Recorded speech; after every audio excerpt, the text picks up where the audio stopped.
1 second.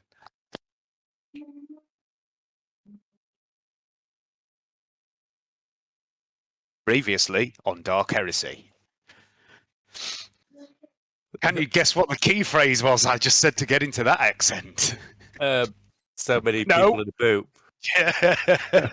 I wasn't sure whether he was trying to do. I thought that honestly, Dave, that came That was across more Australian, wasn't it? It was more Australian. Being honest with you, and like, Fuck me.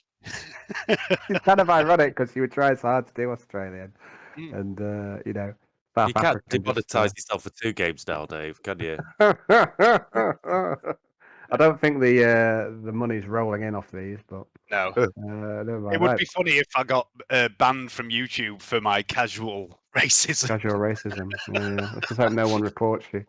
Oh, you'll be doomed now, Dave. That's it. People Right. start hating you. Haters. With Culture has gone mad. Anyway. is it time to turn you guys down? I don't know.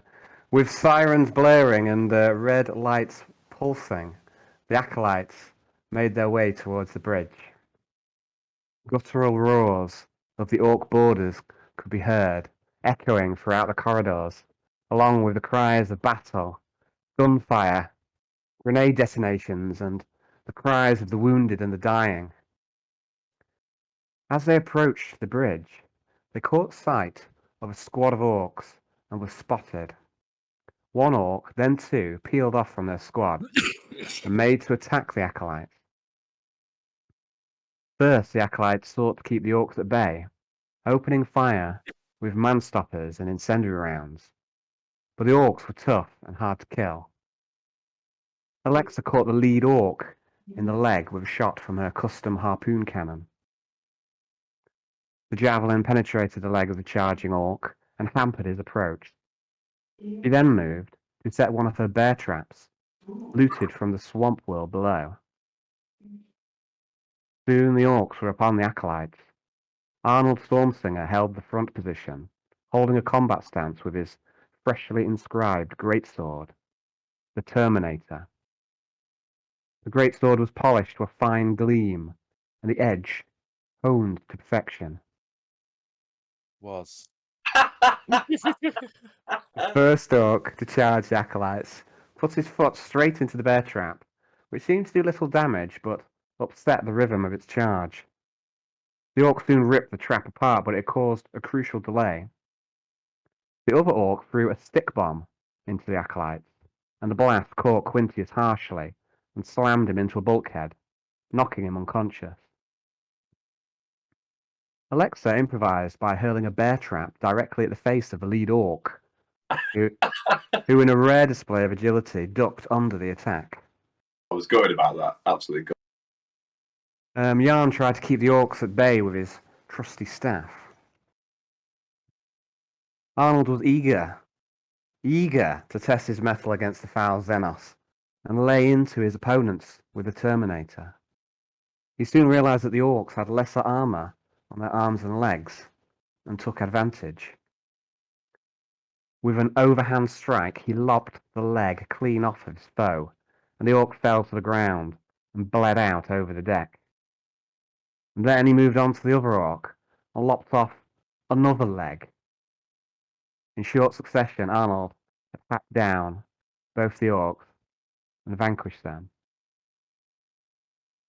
Yarn used his healing powers to revive Quintius and bring him back to the fight. And then Yarn looked around to the rest of Acolytes and said, "Can anyone else hear a siren?" Whilst the combat was taking place, a small servo skull hovered behind Cell 53, watching the whole time. Alexa took it upon herself to upload data on Quintius's panic to the Watcher. Cell 53 made it to the bridge without further attack from the Orcs. At the bridge, they met for the first time their Inquisitor, Lucius Alexander, who was preparing to fire upon the Orc dreadnought that had ambushed his ship. As the primary weapons, the mass drivers, were about to fire, a blast detonated on the bridge, slaughtering the gunnery sergeant and injuring other crew members. including Nathaniel Blake, who sat upon the pilot's chair. As some acolytes tried to extinguish the resulting blaze, Lucius was forced to press his inexperienced acolytes into controlling the ship. Nixios, who was wounded in the bomb blast, had grew up upon the warship, the Nebuchadnezzar. He had little experience as a pilot, but some experience was better than nothing, and the ship was listing dangerously without a pilot. More torpedoes and boarding pods rent into the ship, spilling fresh orcs into the vessel. Lucius took a gambit with his new choice of gunner.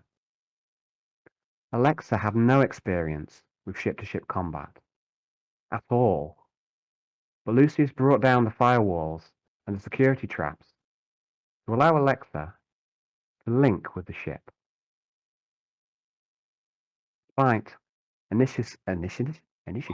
Despite initially passing out from the overwhelming deluge of data, the gambit paid off. The ship downloaded huge amounts of information into Alexa's cogitators and sought to teach her how to fire the weapons. Alexa melded with the ship's systems, viewing the invading orcs fighting with stormtroopers through the eyes of servo skulls, and viewing the attacking orc spacecraft through the ship's auger array. Within the ship's systems, Alexa learnt that the ship's true name was the Malevolence. The Emperor's Grace was a false name, worn only in the Collector's sector. The orcs used some sort of teleport weapon, transporting waves of maddened tiny greenskins across into the Malevolence and her interceptors. In the crucible of the crisis, Nixios and Alexa came through. By combining their efforts, they brought the formidable firepower of the Malevolence to bear on the light orc cruiser that was attempting to flank them.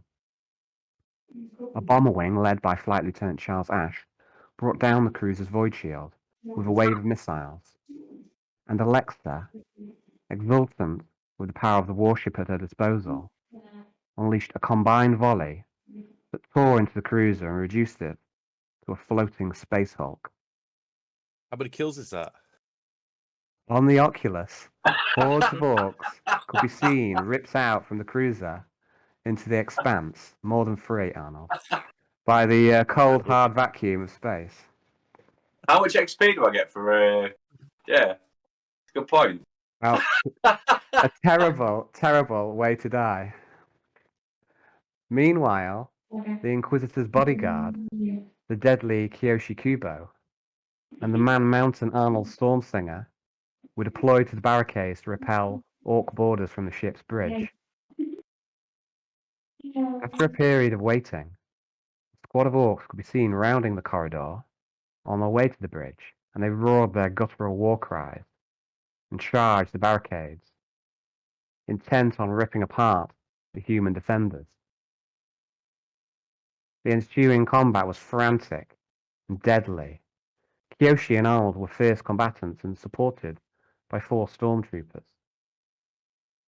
To begin with, the combat went well. Kiyoshi darted forwards and adeptly skewered an orc in the leg with Kazashini, slaying it with 1 blow. But then, combat started to turn sour. One orc went toe-to-toe with Kiyoshi, laying into him with blow after blow with an orc chopper. It seemed like Kiyoshi would be slain by this torrent of blows, but by some twist of fate, the orc's axe twisted aside from Kiyoshi's armor, and he emerged unscathed. Kiyoshi responded by landing 2 strong blows on the orc, heavily wounding it. But these orcs were made of stern stuff, and 2 blows from Kazashini was not enough to bring it down. In fact, the orc now seemed angry, very angry, at the Peruvian. Arnold Stormsinger, the crippler, charged in, lopped off the orc's leg, saving Kiyoshi from further attack. The remaining orcs did battle with the stormtroopers, slaying one of them. Arnold scored a mighty blow with the Terminator, drawing the orc's attention, who matched him blow for blow. Disaster struck on the next blow from the Fenrisian. His prized greatsword slammed into the floor of the Malevolence and cracked along some previously unrevealed floor. Around a third of the blade stayed lodged in the corridor. Excited by this turn in fortune, the Ork leveled blow after blow into the Fenrisian. Arnold took severe damage and 2 fingers on his left hand were crushed. Fighting back the pain, Arnold fought on. Kiyoshi avenged Arnold by slaughtering the Ork that had done this.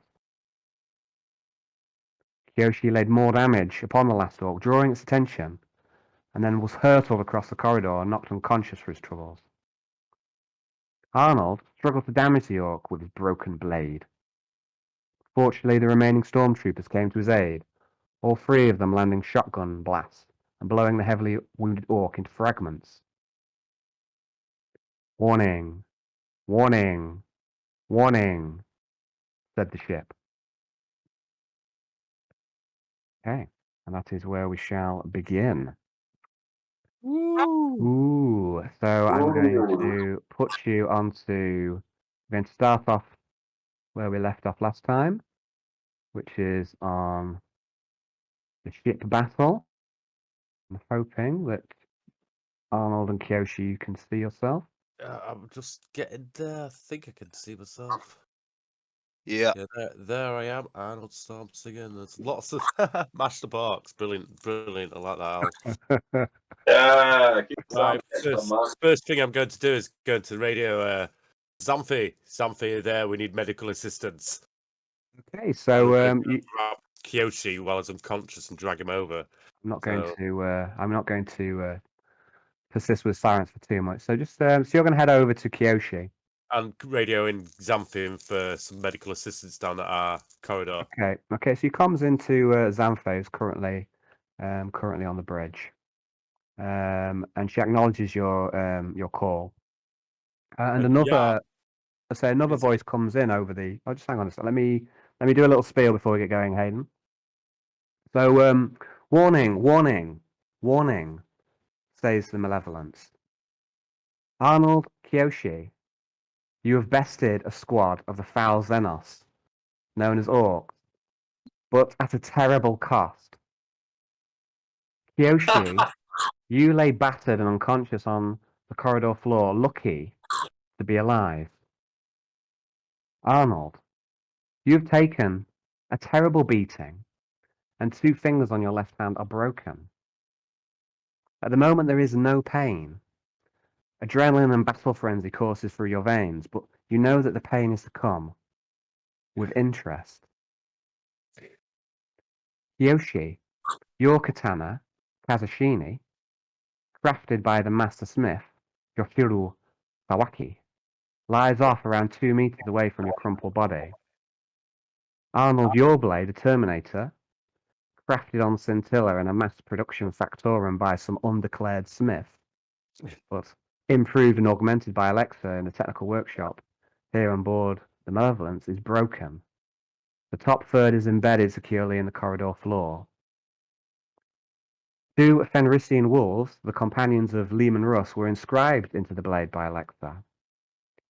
The crack in the blade splits the wolf Genri into 2. The wolf Freki remains intact and unsullied.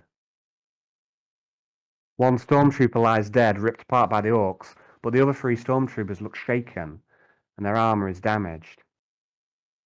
The sirens wail and the red lights pulse, and you see one of the stormtroopers touch his head to his hand. He's using comms as well. So, Arnold, you get through to Xanthe, and she goes, come in. And she sounds very manly. Hey, is that Zamfi? Just hold on a sec. I need to check that. Like I said, on my screen, everyone was frozen there. So is everyone here? Everyone alive? Can hear you. Everyone's here. That's good. Yeah, everyone was like frozen on the screen. I was like, is it just me and Hayden like doing a role play together? But oh yeah, it's just a one-on-one today. Keeping Okay, really still. I can do that. yeah. Okay, so right. So anyway, yeah. So she tries again in a less masculine voice, and she says, "This is Zanfe speaking. Hey, Zanfe, can you get down here? We need some medical assistance. I shall speak to the Inquisitor. And And, can you bring Yarn as well? Yeah, understood. Okay, another voice comes over the comms, and you don't recognize who's saying these words, but he says, "Fall back to my position." Okay. And you see that the stormtroopers, there's 3 stormtroopers in front of you, they start to move backwards slowly, keeping their shotguns pointing in the direction from whence the orcs came. Right. I'm going to grab Kasashimi and then grab Kiyoshi, put them on my shoulder, fireman lift style, which shouldn't be too much problem for Arnie. Look at his Okay, carry stats. you grab Kazashini, and where you storing Kazashini, or how you were holding it? I'm just going to stick him through my belt. Okay, and you lift up. You lift up Kiyoshi, and it's not a challenge for you to lift him up, and you lift him up fireman style. Yeah. Um, And then I'm going to take him behind the lines and head to the bridge. Okay, that's enough of the sirens for now, I'm afraid, guys. I can't take very much of the sirens. So there's as you move across through this line, there's another squad moving up, and you see the stormtrooper leading them appears to be perhaps a lieutenant, and you recognise that on his shotgun that he's wielding, there is a orc tusk that's hanging from the handle. Good work, Lieutenant. Bagged yourself one too. Goes, and he looks you both over and he goes, "Are you injured?" Yeah, but it's nothing. I can't walk off. And I show my broken fingers on my hand and give me thumbs up. Angles that. Thumbs up my broken hand fingers. Does he extend his hand to make your hand? So you really, yeah, okay. So he goes, give me your hand," he says, and he pulls out what appears to be a reel of tape from. He's got like a satchel by the side of him, and he pulls out a reel of tape. Do you give him your hand? Yeah, I pass my hand as a soldier. Yeah, okay, so yeah, he basically binds your broken fingers to the rest of your hand. It's a bit of, he's just basically gaffer taped up that hand, really. Oh, thanks, mate. What's your name? And he goes, and as he speaks, you realise you recognise his accent, and you recognise his accent as Fenrisian. And he goes, "My name, I am Eric Icebreaker." Eric Icebreaker. You sound like a man from near my own town. Where about? Are you Fenrisian? I am from Fenris, and I heard that we had another one on board. Now there are 2 of us. And he looks down at Kiyoshi, and he gets something else out of his satchel, which is a stem. And he, without too much subtlety, he stims Kiyoshi in the neck. And Kiyoshi, you lose your fatigue. Okay. You've got that the rush of the stim going through you, and you're conscious again. But there's also like a gnawing inside you. You know that you've taken a lot of damage today. Perhaps as much damage in a fight as you can remember. It's you don't normally come out of fights this poorly. It's normally your opponents who come out of the fight very badly. And so even though you feel pretty good in some regards, you know that in some senses you're on borrowed time, and that's what the stim is providing to you. Okay. And Kiyoshi, as your eyes jolt open, you recognise the man who's talking to Arnold. So if you just give me a moment while I get my okay. So you recognise them. So Kiyoshi, you know that Lucius doesn't rotate the stormtroopers that he uses for his own personal protection amongst the entirety of the stormtroopers on board. Rather he has a small number of a veteran and fiercely loyal stormtroopers who are known as the Inquisitorial Guard. And he uses them exclusively to guard the bridge and his person, when on the rare occasions where he leaves the ship. So you have come into contact with several of these Inquisitorial Guard before, and you recognise this particular lieutenant. Okay. So as far as you're aware, Kiyoshi, none of the new stormtroopers who were recruited from Inquisitor Varak or Inquisitor Syafix have been admitted into this Inquisitorial Guard. It's all older stormtroopers who have fought in more than one campaign. Okay. So yeah, so you recognise this Eric Icebreaker, and you recognise he's a feral worlder. You fought beside him against Urgens during a trade mission that went sour, and you found him to be deadly and implacable in combat. So a good man to have beside you in a fight. But outside of operations, you've got no social connections with the men. Eric. So yeah, so he's talking to you, Arnold, and you're asking about where he's from, and he goes, "I am from the village of Hranga, close to the World Sea." And from where in Fenris are you from? Where do you hail? I was near one of the main capitals. What capital? But we were mostly nomadic village would set up different place and move and set up and move, like some of the small villages do. It is the way of Fenris. It is. The land I is was gonna always say, changing. if you would like, it'd be so nice to drink with a fellow Fenrisian. Of course, nobody drinks like us, do they? Aye, you and I are of the same mind. We will be firm friends. and he extends his arm to you in a warrior's handshake.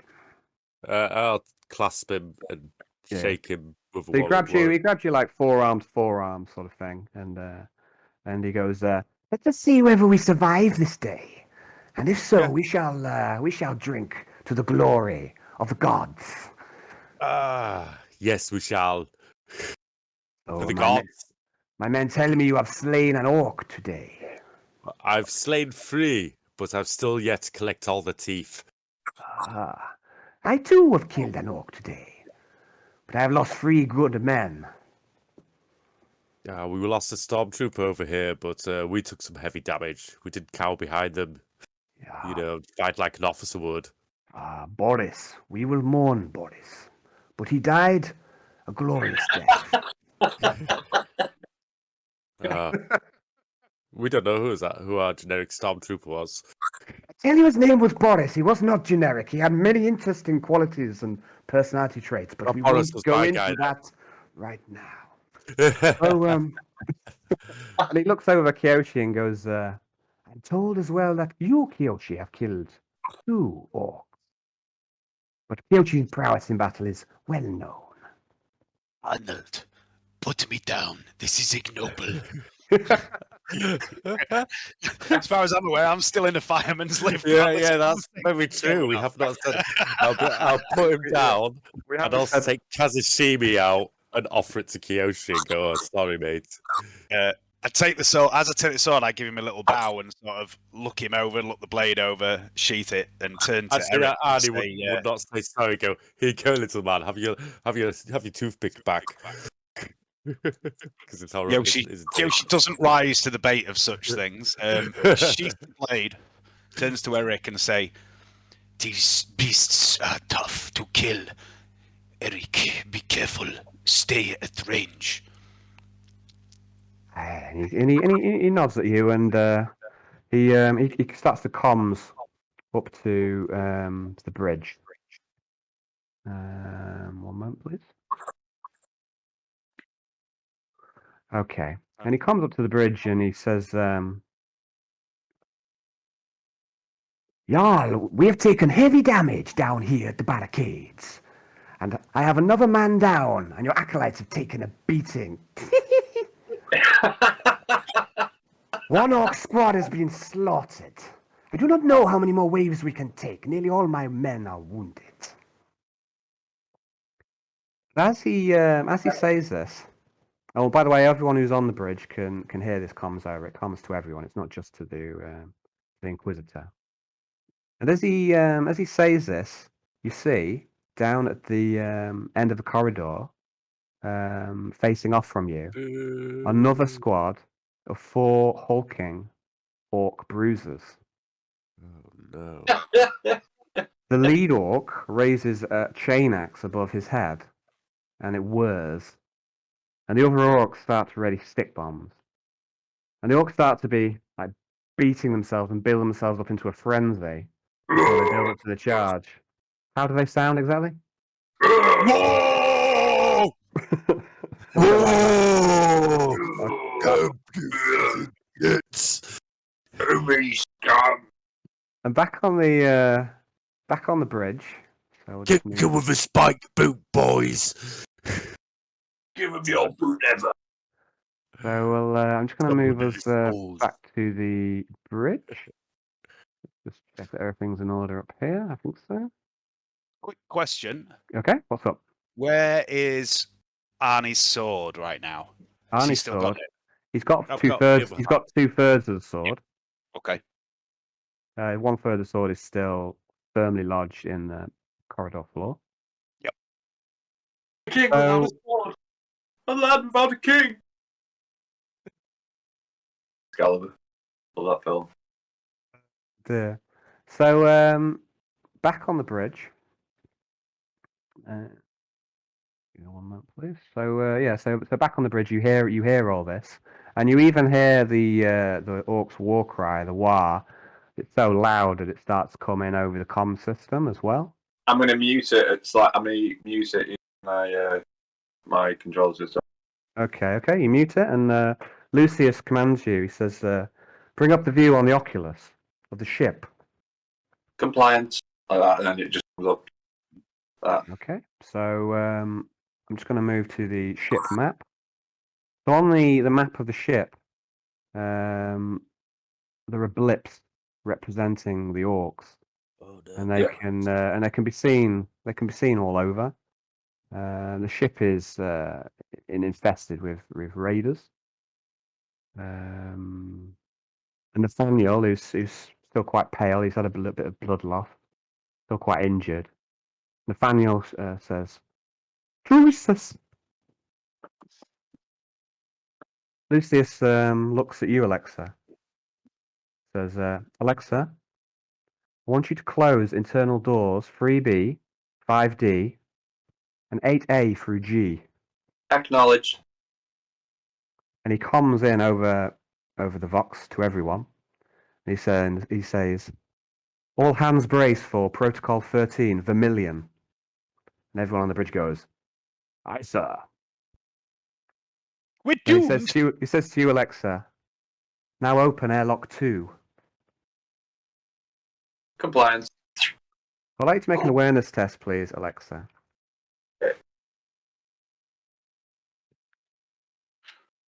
I'd like to add plus 20, please.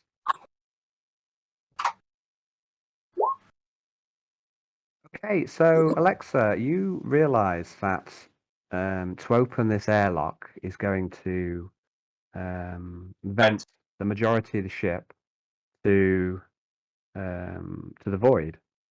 You realise that there are 3 squads of stormtroopers who are in immediate danger, numerous non-combatants, and also you realise that your companions, Kiyoshi, Arnold, and the stormtroopers that are with them are also at risk. Can I lock down the doorways? Doorway leading- from the doorways leading basically they will basically stop them from being vented. If it's possible to do so without Well, the problem with doing that is that you will kind of shut them in a period of ship with a squad of orcs. You just heard that his squad has taken an absolute battering, and that both acolytes are on Death Door. And as you pause for a moment, consider an option. Lucy says, "Alexa, I'm not in the habit of repeating my commands. Do not make me do so." Why would you give Johnny this much power? What are you doing, Johnny? Are you opening the airlock? Do it. Get rid of the orcs.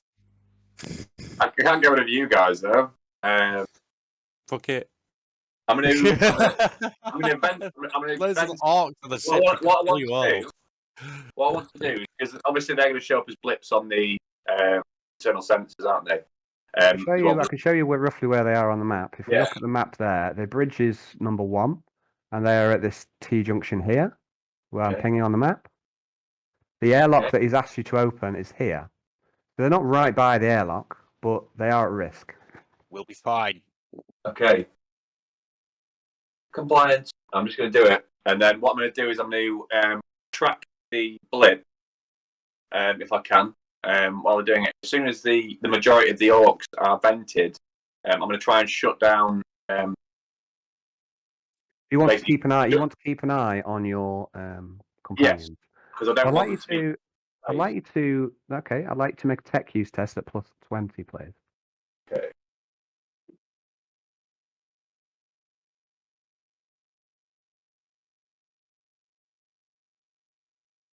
Okay. Okay, so the way that the ship can keep an eye on people is through it's got a network of servo skulls, and you find one that is not too far away, and reroute it to keep an eye on your companions. Okay. Command protocol. Follow friendlies. Like that. Okay, so you basically set the servo skull to observe them on your behalf. And then immediately, then vent. Okay, so the external airlock door opens on the port side of the vessel, and all around the bridge there is a silence. Over the comms, there are cries for help, cries of Xenos, and cries that are soon snuffed out. So back at the ship's junction,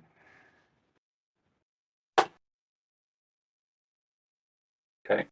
so we're just going to switch now. So you hear Alexa over the comms, saying compliance, and immediately there is a sense of movement about the stormtroopers. So you can see them attaching clip harnesses to handles that are found the wall's junction, and Eric says to you, "Monkey's beard, use your clip harnesses quick." And then he says to you, Arnold, he says, "All units brace for rope. Ella." I've got to chuck him a rope. So he says to you, Arnie, he says, "Tell me you keep faith with the gods. Best you pray to them now." And there's a terrible howling. A terrible howling can be heard. I'm just going to laugh myself while taking out my rope as fast as I bloody can. Okay. And tying it to myself and then tying it onto one of these points of clip harness thing. That's what I'm trying to do. We're gonna go on to just like an initiative turn in a minute. I'd like to. So Kiyoshi, you're gonna go first. I want to know what you're doing, and then I'll go second, and we'll go into kind of like initiative, like round in turn order, while we just resolve what's happening. Okay. So Kiyoshi, what would you like to do? You see Arnold like going to his pack, going for rope. You see the stormtroopers starting to clip themselves on to the sides of the corridor. What would you like to begin my turn by going, and then I'm going to frantically look round for something to grab hold of. Okay, you can say the walls of the corridor, they're not flat and smooth. They tend to run with it's like a heavy industry down. They run with pipes. Yeah.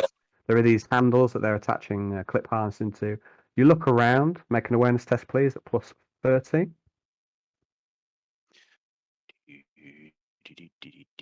Site base, if that matters. I've just accidentally deleted my awareness. There we go. Plus 30. I don't think I have enhanced sight. No.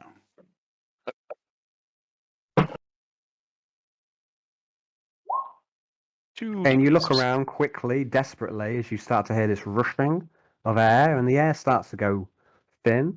Like there's little oxygen there, and you can see this roaring getting more and more severe. And you look around, and you quickly see like a series of pipe work, and with a handle next to it, you think you'll be able to get a good hold of. Okay. And it's it's just here next to Eric. So you move up to it and you grab on. Yeah. Yes. Okay, and that is your go. Yep. Now, Arnold, what are you doing? You get your rope out. Have you got quick draw? I don't think I have yet. Okay, so No. you hurriedly get your rope out of your pack. It's a half action. Yep. And you're going to try and loop yourself onto one of these handles. Yes, I am. So we're going to have a knot tying test here, I think. Is that my So survival? how are we going to do that? Survival, I guess. I think I'm going to. I think I'm going to give you benefits. I'm going to do it on agility, but I'm going to give you bonuses for your survival skill as well. Just one sec. Survival's 29 at the moment.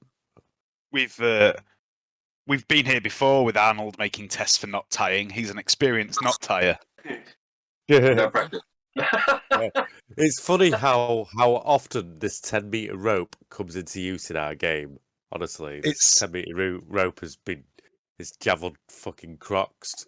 I'll tell you what is funny. I'll tell you what is funny is the fact that me and Alan had a conversation about Kiyoshi being a little bit overpowered, and in the last few sessions he's lost 2 fate points, and now he's in a corridor that's been vented to space, and he's the only man without a rope or a clip harness. I can't help feeling that I'm being victimized. Shit! It's all coming back to bite me in the ass now, isn't it? This is what you get. This is what you get for putting a pure strain gene stealer.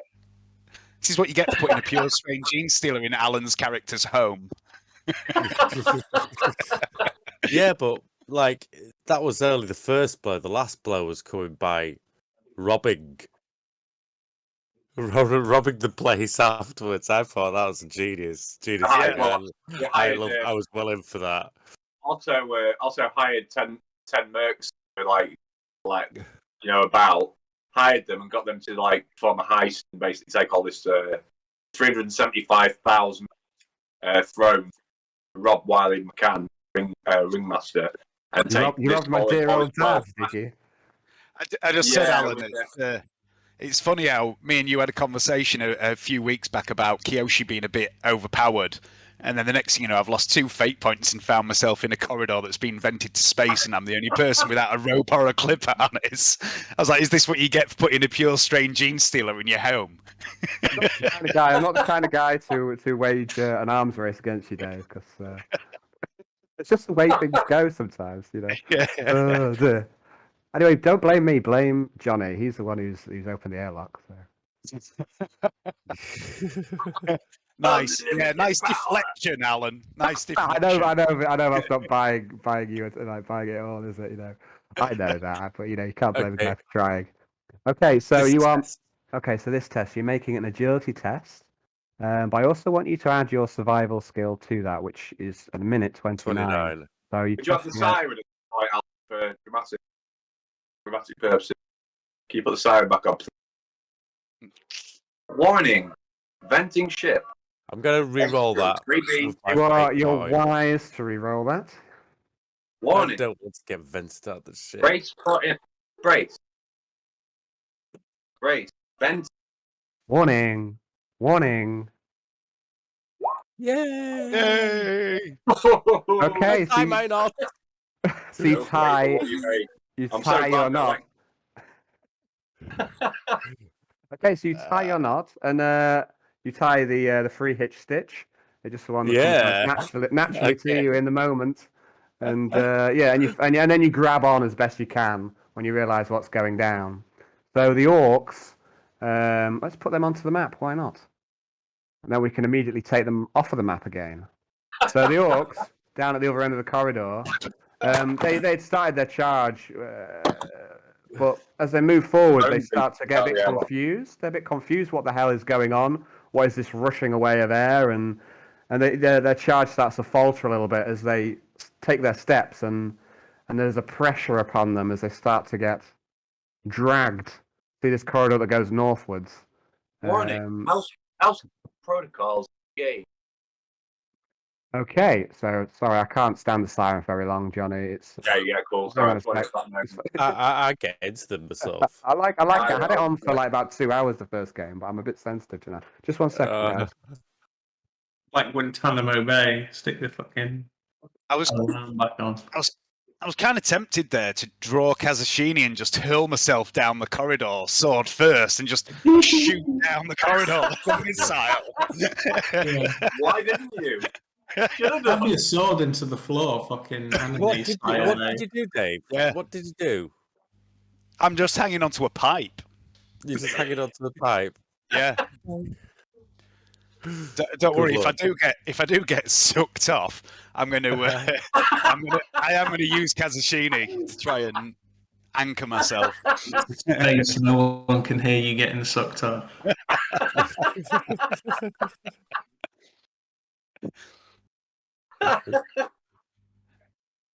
I've always got the monocleaver. There was a moment there where I was about to commit sacrilege and give Arnold Kazushini. Take it. Yeah, I had it for a second.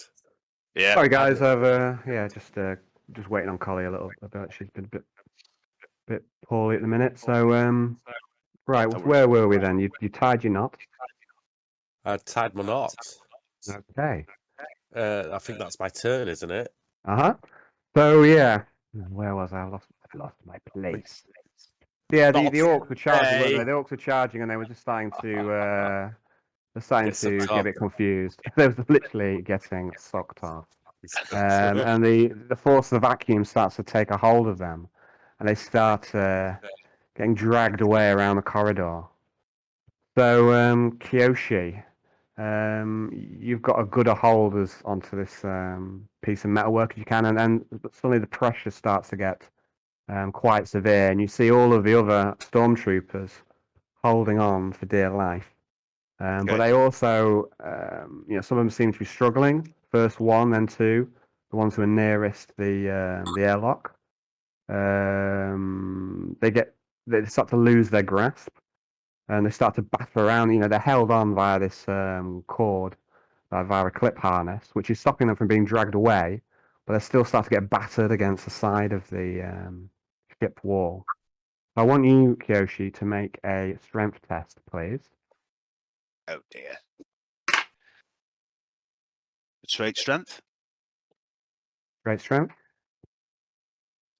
Oh no!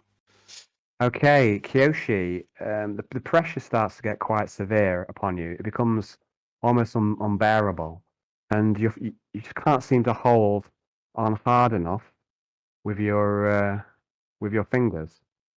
And slowly but surely, you're starting to lose your grip, and you're not attached to anything. Arnold, you see that he's starting to get dragged away, and so does Alexa through the eyes of a servo skull.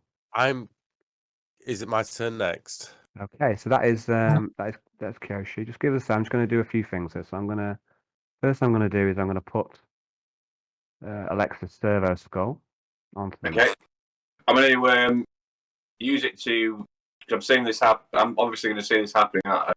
So I'm going to use. You're at the minute. You're watching at the minute, but you start to realise that the servo skull itself is struggling to hold its position. Okay. Your servo skull is here. I'll put you onto the map. That's your servo skull. Yeah. I'm just going to go back to the ship map. I'm just going to show you that you can see numerous orcs have been lost, and other orcs are being dragged towards the door. But immediately, as soon as you open the airlock, the ones who are closest, and also the non-combatants and the stormtroopers who are closest, it doesn't take them very long at all before they are vented to space. And also, Alexa, you see through the eyes of servo skulls, which are also vented to space. You also watch them dying a terrible death, as the cold of space just freezes them. And they can't breathe, and they kind of freeze to death quite quickly. But it looks a terrible way to die. Okay. So, Kiyoshi, you've had your go. Arnold, what are you doing? I'm going to try and dive out and not dive out, heroically stomp my way towards Kiyoshi and grab hold of him. Well, let's see where you are on the map. So you are, I think you are on the quite. wall. Let's go back to the map. So you are looking on top, but so was Kiyoshi. So I think you're right by him, as far as I can see. Let's have a look. Is he right next to me? Where's Kiyoshi? Kiyoshi, you and Eric are just at this corner here. All right. Well, I'm going to grab hold of the wall and grab hold of Kiyoshi because he's right next to me, and that's my turn. I'm just going to hold him tight into. Okay, so you're going to try and make a grab attack on Kiyoshi. I want you to make a let's call it an agility roll, please. I would like to parry. Are you sure you want to do that? I'm just going to give it a wax off. No, I'm not going to do that. You're well within your rights to do that. Okay, don't make my agility roll. Oh no.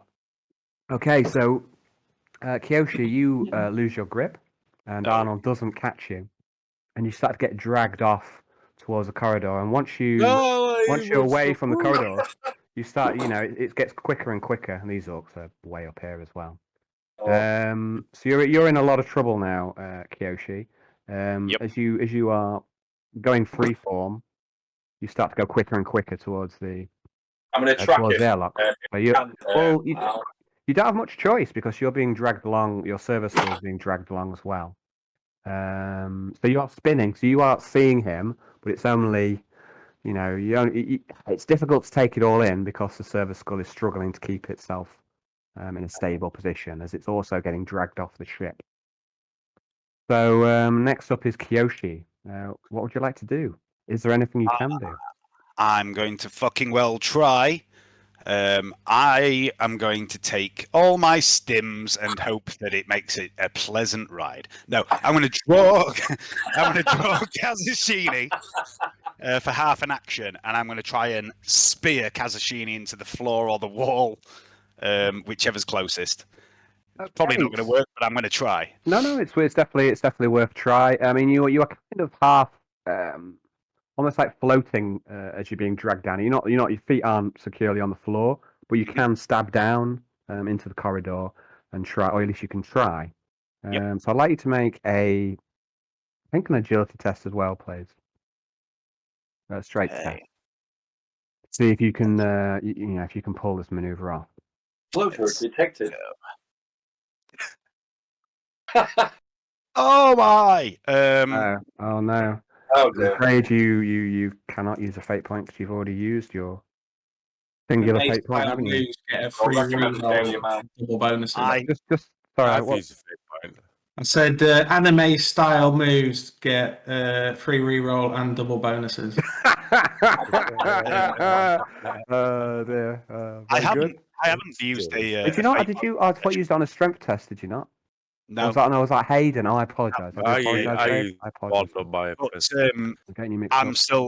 I'm not using it anyway. You're not using it? Not yet. No. Okay. I'm pausing for dramatic effect. Okay, so you're flying off and you're getting quicker and quicker and quicker. So as you get closer and closer to the airlock, the strength of the vacuum. Okay. And it's the roaring around your ears is terrible. So Alexa, there are more and more orcs getting dragged away, and you estimate that Kiyoshi is very close to the airlock now. Okay. But they're also, if you close the airlock now, there will still be orcs very close to Kiyoshi as well. Okay. Rock and hard place. So I get the decision as to whether I kill those character base. You in control of the airlock, Johnny.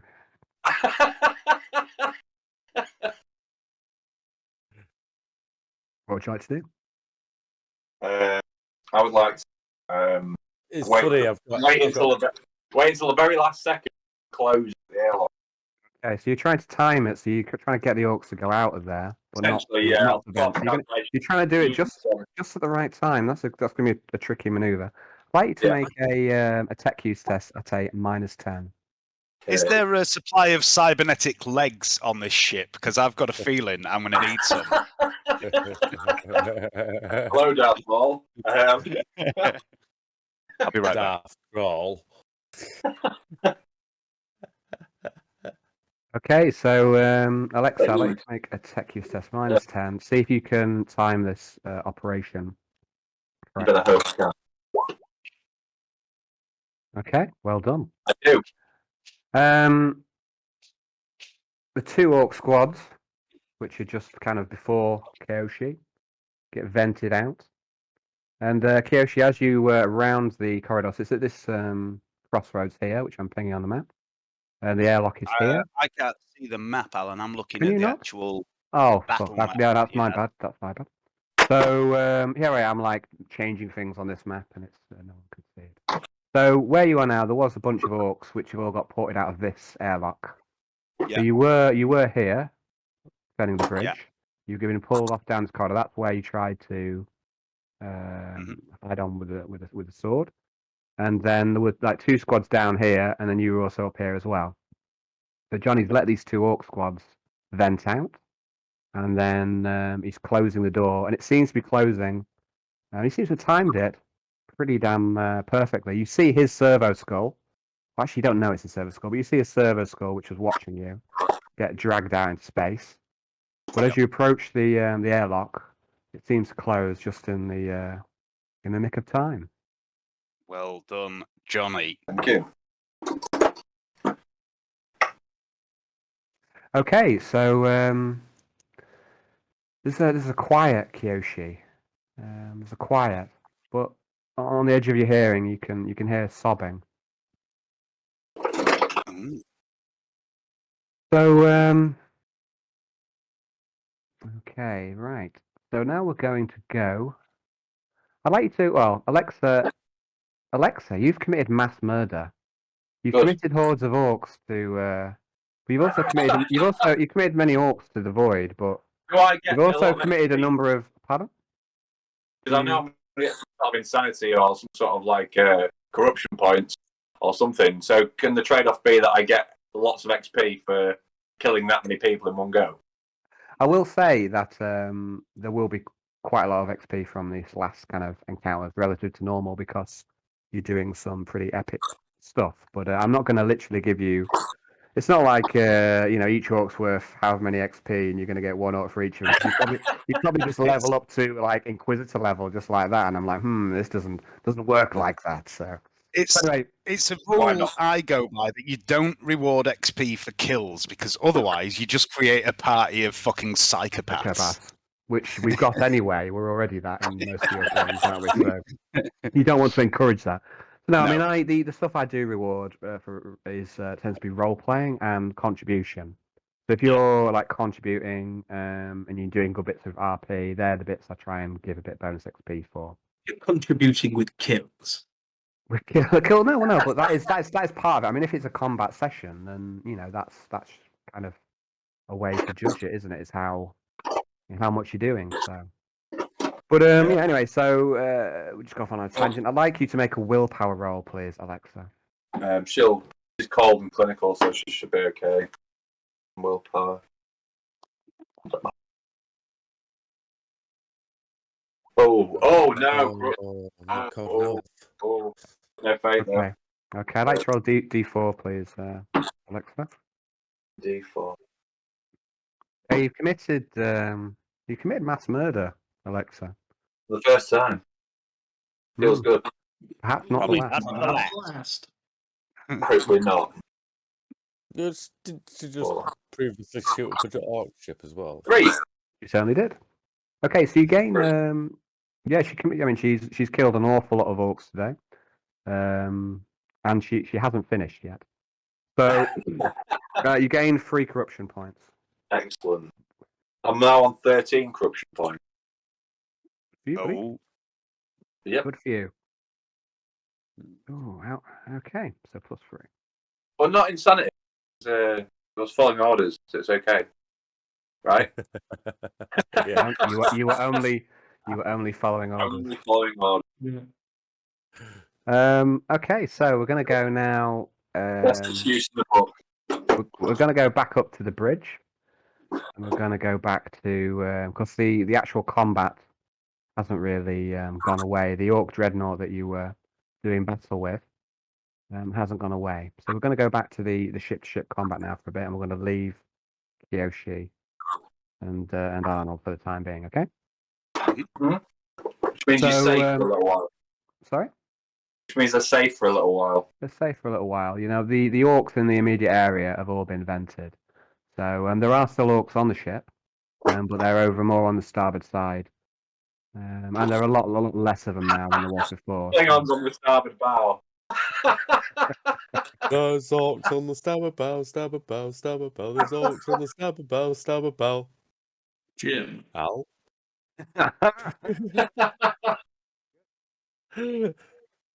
So go to the space map. Space map. I always wanted to go to the space map. So the Ork Cruiser. Intergalactic crime. Hey! The Ork Cruiser lies hulked, and the interceptors and the bombers seem to be turning around, coming back towards the Malevolence. Good. The Ork Dreadnought is still there. Straight to trash. Pretty much, it's just slowly trundling towards your ship, but you've at least evened up the numerical disadvantage that you're at. So we're going to go back into the ship initiative, which is humans will go, and then the orcs will go, and then humans will go, and so forth. And in each human phase, we'll get a Nixios to do the piloting, as we did before, and then Alexa to do the shooting side of it as well. Okay. All right. So Charging. so first up, human phase. The interceptors. Sorry, what's that, mate? Nothing. The ships come back towards the Malevolence. They've done their bombing run and they need to rearm. Okay, so on the last turn, you fired all the ship's primary weapons, Alexa. So on the last ship combat turn, you fired all the weapons on the Malevolence to kill the cruiser. So on this turn, you've only got the macro cannons, which are the more basic weapons. You've got some on the forward side, the forward 90 degrees, and you've got some on the port side, some on the starboard side. So Nixios, what would you like to do with the ship? At the minute, you are facing off in this direction. You're facing kind of that way. So the Orc ship, as it comes towards you, it's going to drift into the port side. I think the fore side's something like that. I think I need to keep moving in this direction. Try and, I suppose. Okay, at the moment, your kind of movement arc is. I know it's a bit confusing the fact that the ship's pointing left, but the forward is where I've got the fore arc here, which is what you move the ship to point towards the Ork cruiser, pretty much. So this is the fore arc. This is your forward momentum along this path. We were moving in this direction as well, though, weren't we? You were moving in that direction, but you turn the ship in order to bring your weapons to bear on the ship. Due to inertia, won't the ship continue moving in a sideways way? Despite I mean, you're right to a degree, but for a start, the combat system in Okay. Well, Heresy isn't that complex. What I was going to say is the engines never get turned off. So even though inertia might bring you one way, as you bring the ship around to bear again, the engines are still pushing you forward. So yeah, but I don't necessarily want to make it that complex, even though you are correct. But yeah, I mean, what I'm saying is, if you want to point towards the Ork Dreadnought, we'll do that. It's kind of like yeah, you wanted to do a sidestep with capital class starship, aren't you? A strafe. A strafe, yeah. I mean, I don't know. I mean, honestly, I mean, I understand that what you're saying is correct, but like the rules aren't really that complex. So. Okay. Yeah, I don't really want to. Yeah, I mean, I would love to make this a bit like the game X-Wing, which I think is really fucking awesome. But okay, so Really? what are you wanting to do with the ship then, you Mr. Pilot? Well, I will level it up, aim all the weapons. May as well just all stop, I think. Well, so the ship can never come to a full, so it can slow Well, right down, but it yeah. it has to May as keep well some slow sort of down, form. maintain distance, and fire everything at the Ork cruiser. Or So you yeah, can, like, if you want I can to try keep. and run. Oh, mind you, I suppose we can shoot it from the back guns, can't we? If we're Right. still, Let's, I think we more should try crippling it while we've got the chance.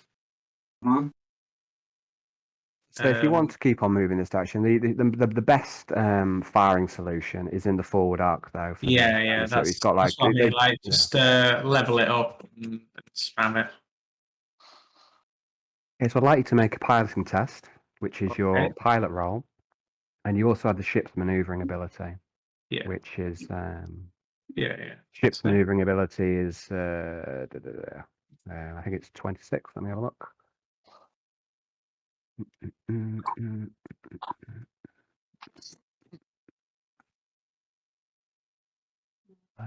Did you say it was 26? Or Actually, no, it's that's its detection. Ship's maneuvering is 15, so it's your piloting skill plus 15. Lucius is going to make a command roll to see if he can improve your test further, but he fails. Oh, Lucius. What a douche. So this guy's in charge of it, yeah? He's your inquisitor. Yeah, he's kind of in charge. Every But it's kind of a bit of a fudge, really. I think I'm letting you do kind of what you want, and then he's commanding you to do that thing. It's a bit of a fudge what we're doing here, but I like fudge. Who does? Okay, so it's your piloting plus 15. Very good. So you turn the ship as you want. So you want to bring it directly to bear towards the Ork Dreadnought. Yeah. As I say, most of the weapons that you have are pointing in the forward arc. I'm just going to clean up some of these. What's our range at the moment? 1, 2, 3, 4, 5, 6, 7, 8. Is that true range? Bubble to bubble. It's from the edge of the bubble to the edge of the bubble is the distance. Okay, so we're 8. I think we're good for the lot then.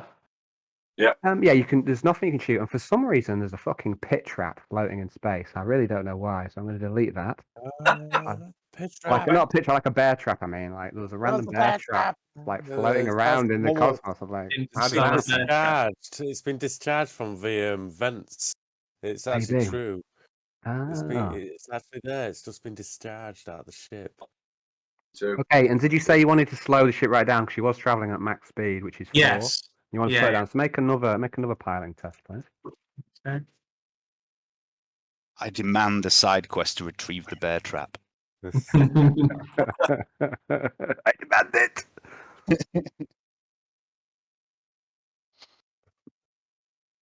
We can dangle Quintius out the airlock on Arnold's rope. Plus, he wrote that. What you were going out that? Oh, slightly less degrees because instead of pilot spacecraft on a 16, I rolled a navigation stellar for some reason. No worries, mate. No worries, mate. So you can make another one of those rolls for the slow down. Yeah. Yeah. Okay, so you actually You're actually handling the ship really well, and you actually feel this kind of rush of confidence as you make the ship do exactly what you want it to do. And part of you almost thinks that the ship is helping you slightly. You're not quite sure. That cannot be a thing, but it's almost like the machine spirit is is in tune with you in some way. Blessed turn the imperial technology. Quite.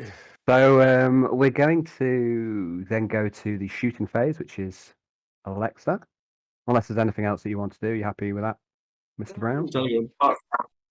Okay, so shooting then. So all you've got is the macro cannons. Let me just get them up. Yeah, I'll give a blast for them. The macro cannons are you've got a dorsal mounted macro Whoa. cannon. So that's the only weapon that is currently powered. Yep. You can fire them. Right. Lucius has failed his command roll, so you only get a +10 to your ballistic skill. And that's from the bridge. So make a ballistic test. Have 10. Oh, Johnny, what you like. So for every extra degree of success, you get you 1 hit, and then you get an extra hit for your degree of success up to the strength of the weapon. So these macro cannons have got strength 3. The broadside ones have strength 6. So you get 3 hits. Now, what your hits do is strip down the void shield that's guarding the Ork Dreadnought. But the last hit... Oh, actually, first of all, the Ork Dreadnought is going to try and dodge, even though it's very bad at it. And it fails to do so. I say dodge, I mean evasive maneuvers. List. Yeah, it's just... it's no way it can really do evasive maneuvers. It's like a flying brick. So you strip down the void shields that's guarding. It's got 2 void shields protecting it. And you strip them down, but 1 hit gets through. I want you to roll 1d10 plus 2.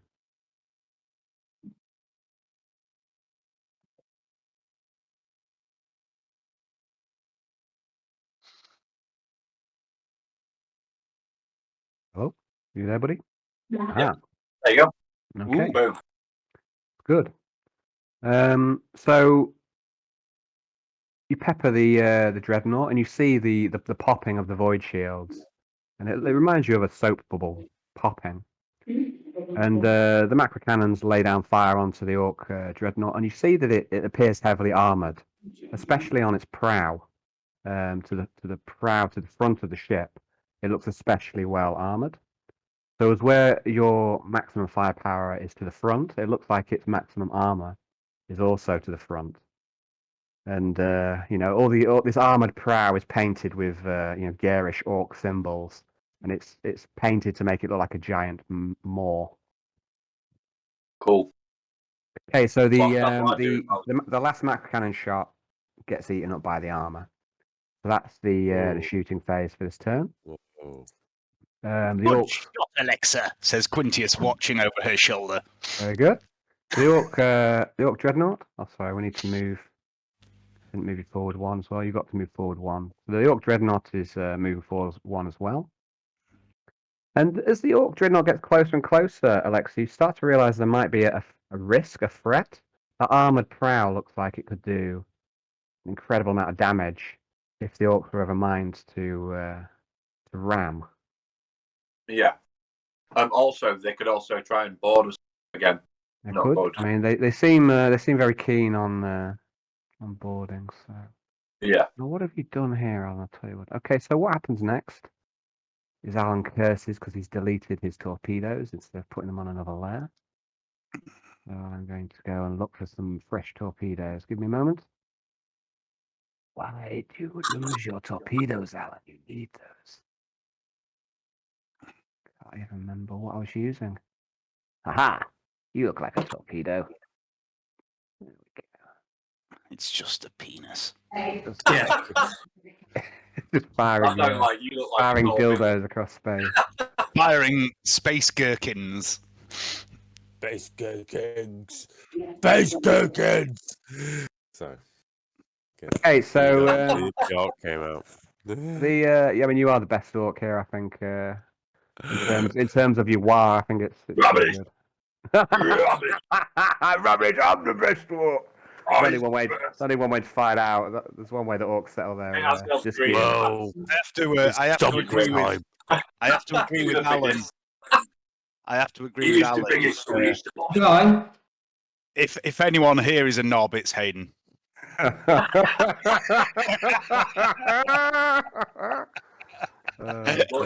Sorry, Hayden, I'm only fucking with Yeah. Oh dear. Nah, Okay. It's all right. It's all right, Dave. It's I meant all orc knob, mate, not a generally knob. So, Yeah, that's what I meant. I meant, you're the right. biggest one of us. The That's knob it is now. always the biggest one. I'm not. The orc dreadnought Well, the biggest- unleashes a wave of torpedoes, and the torpedoes start to rush towards your ship.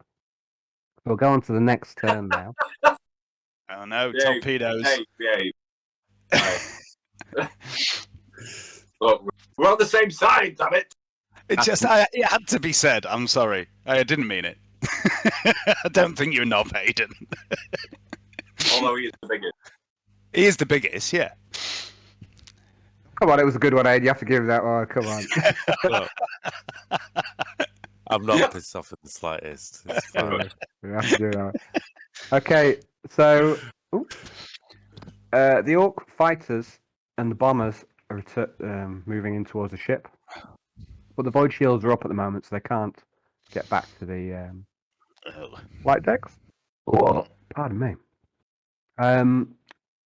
Piloting. So Can I make a calculation based on reports of previous boarding pods? How soon are they in range to board us again on our current course? So the distance between the ships is rapidly closing. Yeah. So you don't think it would take very much time at all. You think that this next wave of ordnance and boarding pods and what have you, will be here very quickly. Yeah. So they travel reasonably fast. So I'd like Alexa and Nixios to make a awareness test, and I would like you to add the ship's detection to 20. this roll. The ship's detection is actually 20 plus 26. So you make an So awareness four. test and you add 26 to it. Okay. I'd like both of you to do that. Oh no, sorry, and it's also, I apologise, it's also at a minus 40. Oh, it's really good as well, Johnny. Is that good? I mean, it's actually you can barely pass. So Yeah. it's probably neither you're going to make this test. But are you with us, James? I don't know if he is. I think he's gone. So we'll wait for the brand to come back before we continue. No worries, mate. No. This has been a good session so far. Yeah, what's up? I'd like you to make a very difficult awareness test. You get to add the ship's bonus, which is plus 26 for the auger arrays and what have you, but the test is at minus 40. Alexa's general awareness is terrible. So minus 14. So it's plus 26 minus 40. Yeah, so minus 14 in total. Okay. Yeah.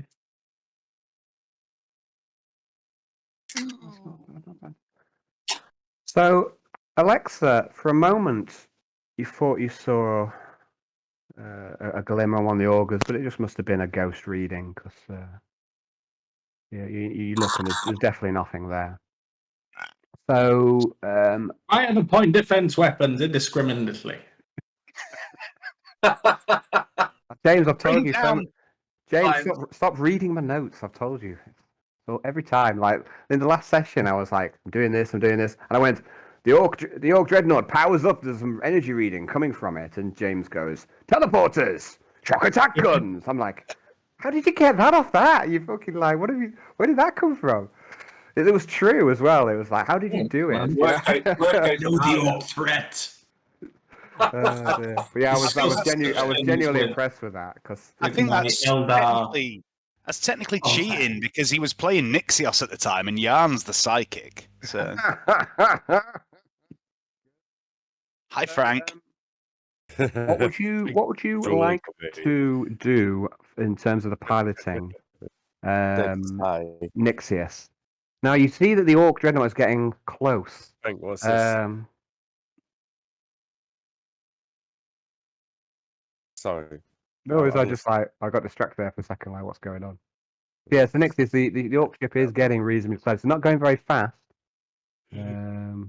Yeah, so it's going to get into ramming speed. What if we ram it first and then try and avoid it at the last second and give it a fucking broadside? You're gonna get into a game of chicken with an Ork Dreadnought. Yeah. Okay. I don't know what else to do because we broadside and we get flank charge. We fire straight on and it's probably just an armoured prow and it's soaking it all up. We can't really Turn and outrun it. burn. We take it. So yeah, let's have a game of chicken. What? Hey, I'd like you to make an intelligence test. I know what this intelligence test is. I've done these myself. Fail 1.2. Okay. Ramming speed. What a great idea. So so are you keeping the speed the same? Yes, you're only moving up with speed 1 at the minute, or you want speed up? Can I estimate the speed of this ship compared with the Ork one? Yeah, I mean you can.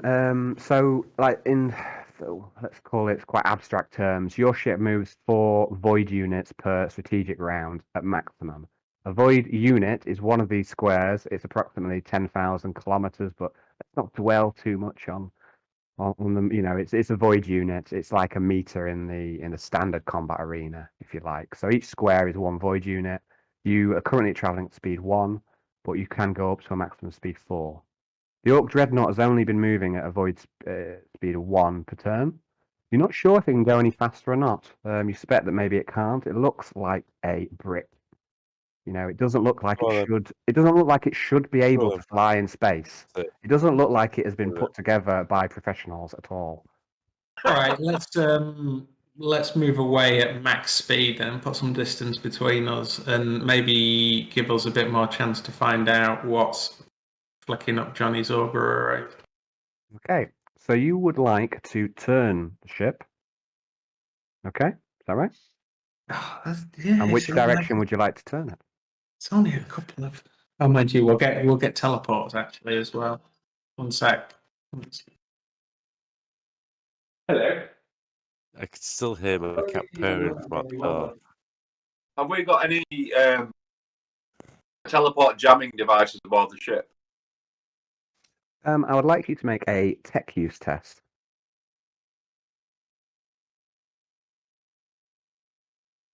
At -10.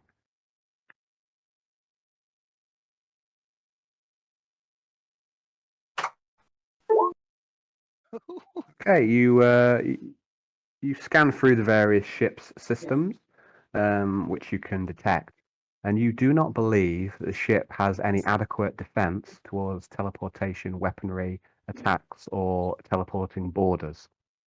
Okay. You think that it is quite vulnerable to that? Like, as are most Imperial craft, it's quite difficult to stop teleporters. Right. Shit.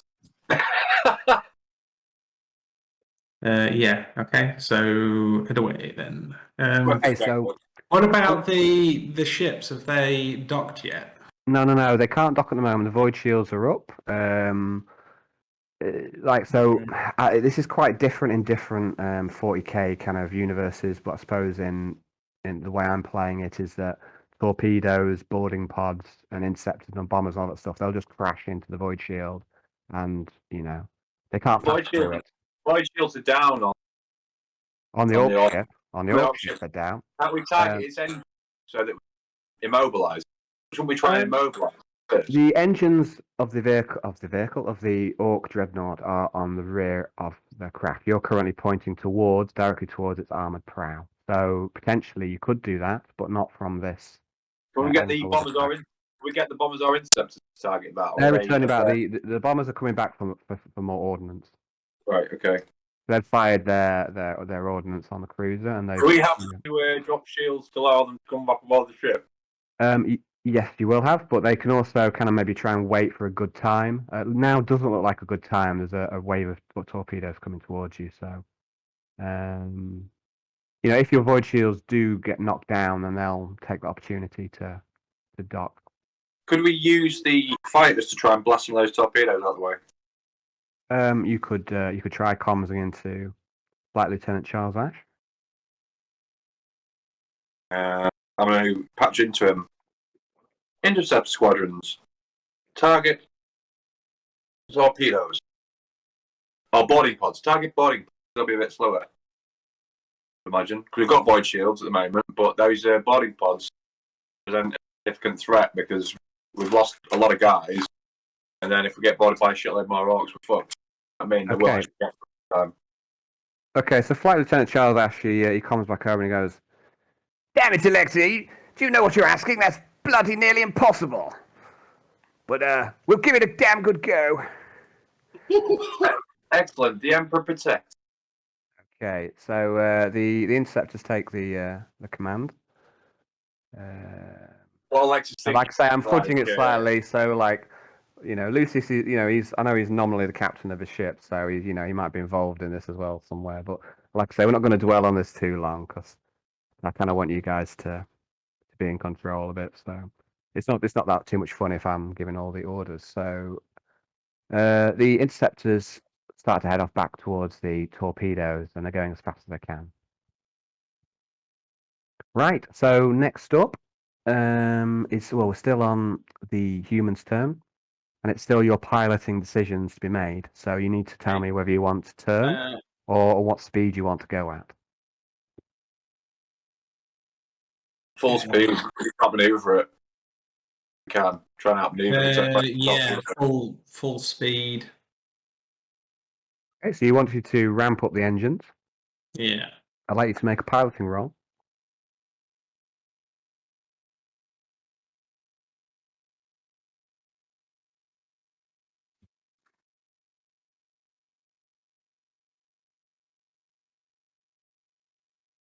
Again, it's adding the plus 20.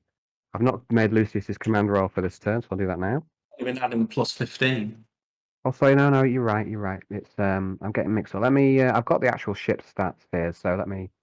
The ship stats, you should be able to see them. The maneuverability is plus 15. You're right. Detection is plus 20, and it's plus 10 for ballistic skill for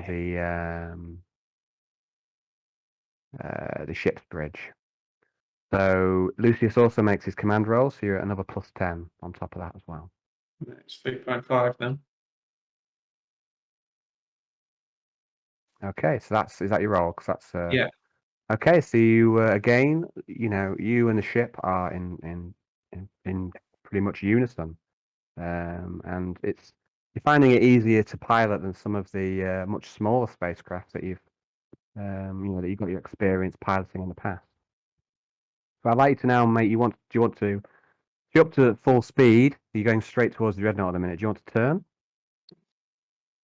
or do you want to go straight at the dreadnought? Yes, we probably better. I don't know. Can we pick the bombers up? Could that be possible? Not with the void shields up. Yeah. You think we can get a cheeky shunt down and a land as we move through the bombers? Torpedoes hit us when we're going to take damage. Make an intelligence test at plus 20, please, Nixon.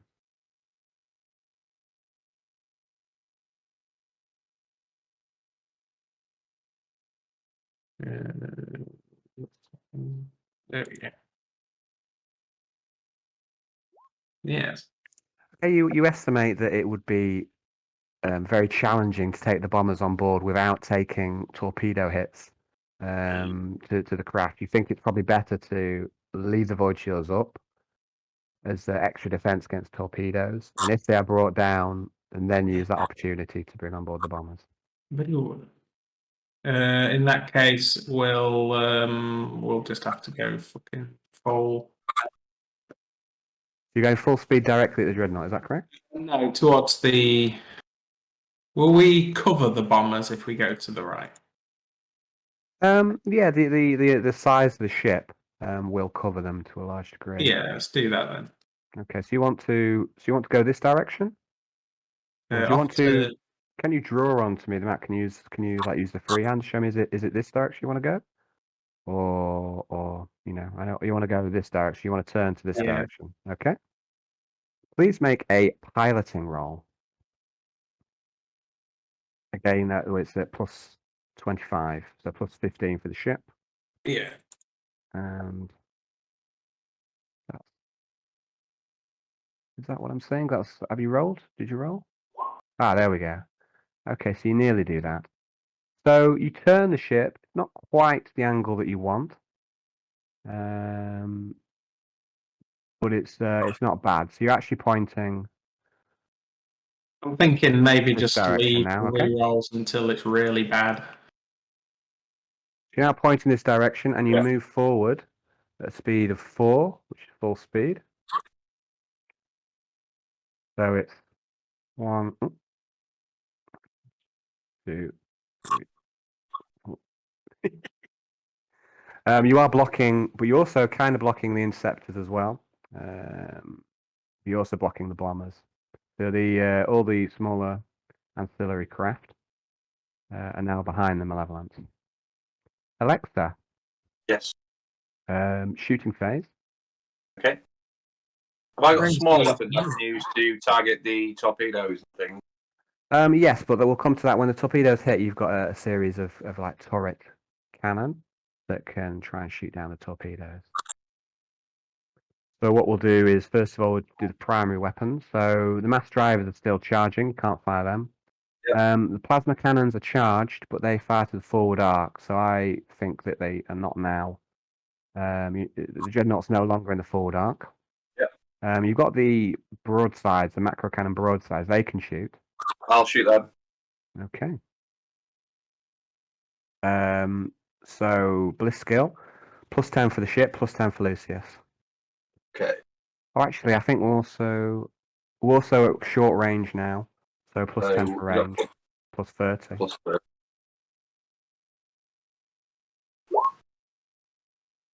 Oof. Hey, Not bad shot. so it's not bad, but like to really maximize the damage of the macro cannons, you need to get quite a few degrees of success. Mhm. So you shot down the void shields in the previous turn, but they always regenerate over time. So this continued volley, strips down the void shields again. The void shields are regenerating at 1 per strategic turn. So you're shooting down the shields or keeping them drained down as fast as they. Okay, So no cool. damage, I'm afraid, Alexa. But No problem. you're keeping the void shields off. Okay, so Ork turn. I'd like you to both make a awareness test with plus 36. Plus 26 from the ship and plus 10 from Lucius. Okay, cool. Plus what? Okay. 20. So it's 36. plus 36. 1 sec.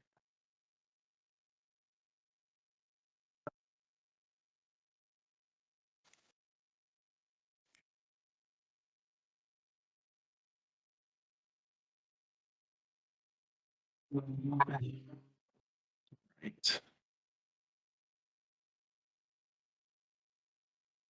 Yeah, 0.6.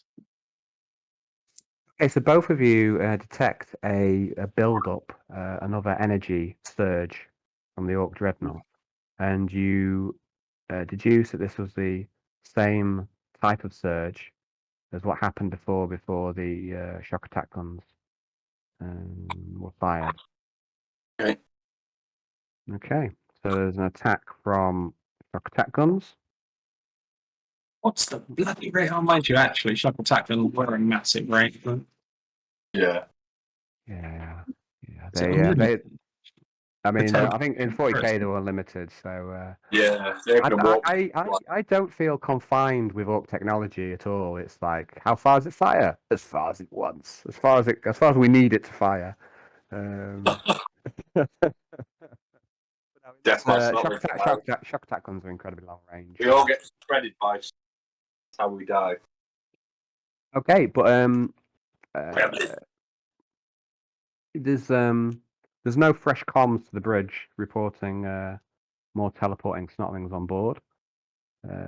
Cool. And you notice several wormholes open up on the port side of the ship, and waves and waves of little tiny greenskins start to pour out of this portal.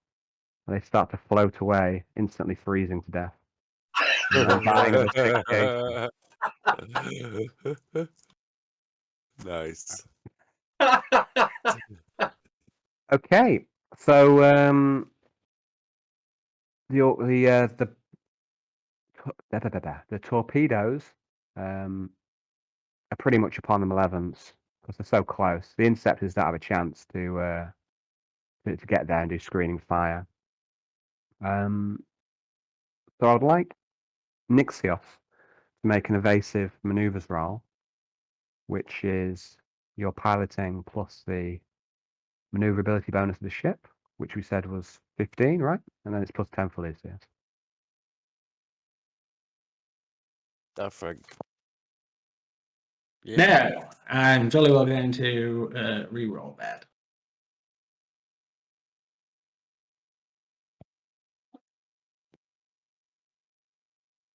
That's a bust. Good. Okay, maneuvers are effective, and as you Don't get my point back. duck and dive the ship, and you're frantically tapping away at the panel, you confuse the machine spirits, if that's how they work. Does Ork technology have machine spirits? Who knows? But you manage to evade some of the torpedoes. How dare you suggest they have some kind of secret? How do they work? Are they maybe they're powered by squigs. They're squig-powered torpedoes. More likely. Squid-brained torpedoes. Yeah, that's it. That's what we need. Squig-brained torpedoes. That's a great idea. I love that. So we'll go with Pretty that. sure somewhere there's a picture of a snotling piloting a fucking torpedo. There is. I'm sure I've seen that. Yeah. Okay. Years ago, I actually converted like a grot in a missile, like a missile from like a Harrier set, and I put like a grot inside it or like a snotling inside it. Actually, in the sort of thing is like a kamikaze style sort of like a torpedo sort of bomb. But anyway, that's just beside the point. It just brought that memory back to me. It was shockingly painted, but the idea was cool. I made ridiculous rules. They experimented with pigeon-guided missiles. That was the Yeah, Russians, wasn't it? They kept coming back home, trying around. Hey Alexa, I'd like you to fire the turrets and try and shoot down one of the torpedoes. If you can, it's a ballistic skill test. Okay. Plus 20.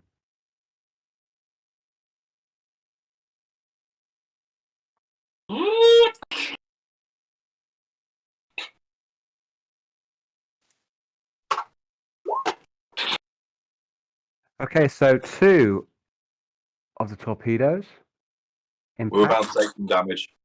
and the one of them is evaded by Nixios.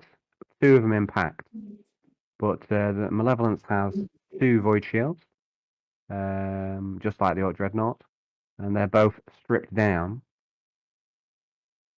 by the torpedoes. So the Malevolence is now out of shields, but those shields will regenerate again 1 per turn. But the minute both craft have lost their shields. Okay, so next turn, it's back to the humans. I'd like you to both make an awareness test. I'll just make a roll for Lucius, his command. What plus? So the awareness test is at -40, but I would like you to add the ship's detection, which is 26, and also Lucius's bonus, which is plus 10. -4. So it's Then. -4 in total. That's 2.4. Very That's good, terrible. very good. Not aware. Okay, so something's playing in your mind, Nixios, about that little ghost that that Alexa had mentioned earlier, and it's playing in the back of your mind, and you something. Perhaps is it paranoia? Is it suspicion? You think there might be something out there other than the Ork dreadnought, and so while you're also piloting the ship, part of you is trying to scan around the areas of space. And as you are looking, you see something, or rather, you see something which isn't there. The miasma itself is burning blue and brilliant, Tell me it's got cerulean and azure. Stop reading my notes. So, and the shining blue burning light seems to catch on something. And yes, it's something that it appears invisible in space, but there is it's almost like the miasma is trying to show it to you, because it catches the ethereal light from the warp rift, and it's only for a split second, but you're confident that that wasn't just a ghost in the Auger array. You're confident that there was something there, a frigate, somehow shielded, somehow protected from view. It's this beast eating a ship. Okay, so I would like, first of all, the interceptors. Interceptors move to try and screen the Malevolence from torpedoes. 1, 2, 3, 4. 2, 3, 4. But the thing is, when you're moving at full Make speed, Lucius aware if he isn't already. okay, you bring it to his, you radio it into Lucius, and he goes, "Say again, you saw what?" My lord, Where? I can't help but feel like we're being stalked by an invisible orc ship. Possibly some kind of cloaker. A cloaking ship Yes, watching ma'am. us now. Stalking us. And he smiles, and you go, "Nixios, brilliant." And he smiles, but he doesn't elaborate. The bombers take this opportunity with the shields, and they start to reload their ordnance on board. Oh. And then the void shields power back up again. You get one void shield back. So it's humans' turn. The interceptors are moving to screen, and then we have the bombers on board the ship. What's the status of the weapon? The primary weapon. So everything is now charged. The plasma array is charged, forward firing. The mass drivers are charged, again forward firing. You've got macro cannons on the. You've got one which is dorsal mounted, which means you can fire fore or port or starboard, and you've also got broadsides, which are obviously on the port and starboard. So at the moment, you can bring all your macro cannons to bear, but if you can bring the ship around to the fore, you can unleash the full firepower minus the broadsides. Can we try and do that? Because Well, it's down to Nixios. Yeah. I'm just primary weapon charge. where's the front arc? But at the Still minute, on the the minute you're kind of pointing towards the north. I feel like we should continue moving and make a hard about to point at the orc ship and try and catch it in the flank. Yeah, good idea. And try and avoid its armored prow. Yeah. Okay. So what do you want to do? Do you you've got 4 Continue moves? the speed and then a full left. Do you want to move at full speed forward? I want to move as and fast then as turn. possible. Yeah, forward and then maneuver to get the ship in the front arc to fire everything as. Okay, so because you are already at full speed, you don't need to make any tests to continue moving at full speed. Oh, that's 1, 2, 3, 4. That puts you there. To turn the ship to where you want requires a test. Now, so we'll make a test, please. You've got 15 from the ship, and plus 10 from Lucia. Right.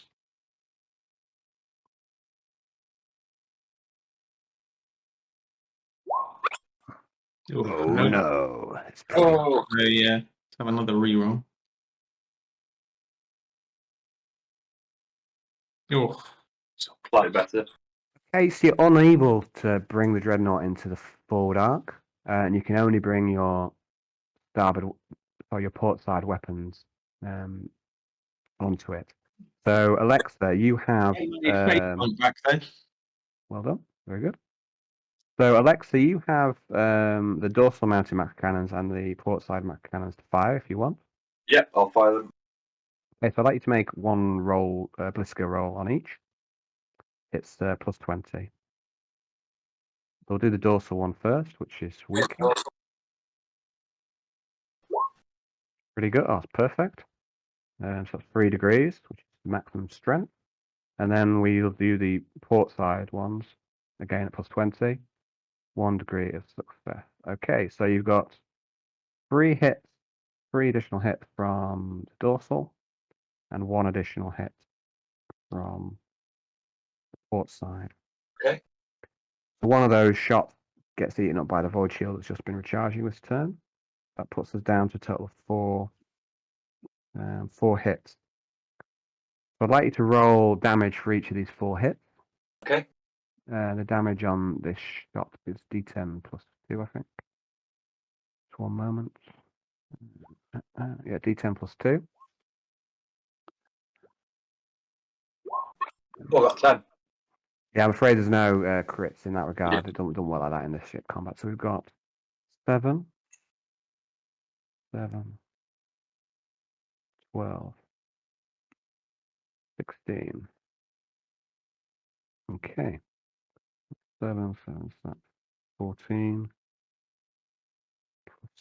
30. 28. Sorry? No, maths. Frank 14. is Oh, it's, hugging my leg. oh no, I it's said 6, 2. not 16. No, you're right. So it's 14 plus 18. No, it's 14 plus 20. Come on, maths boy. 14, 26, 32. So you do 32 minus its armor, which is to the flank. Okay.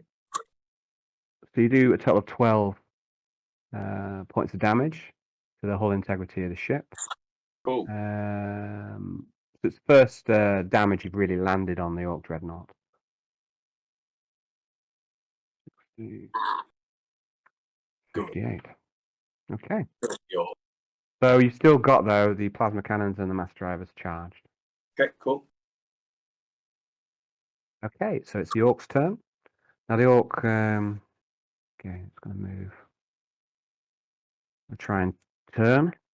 This is like a cross between Red Dwarf and Red October. It feels like got off field. Okay, the Ork Dreadnought unleashes its broadside, and you see that the broadside macro cannons on this Dreadnought are impressive. There's just ranks and ranks of cannons on the side of this ship. It's they're using the throw a lot of mud at a wall sort of technology. Oh dear. So yeah, so cannon after cannon after cannon, fires and fires and fires. But you know what they do with like sheer volume of fire, they don't seem to have very skilled, skilled bridge crew or skilled gunners. Because most of these shots are just going wide, and some of them are pegging off the void shields, but doesn't seem to be landing any significant damage. Cool.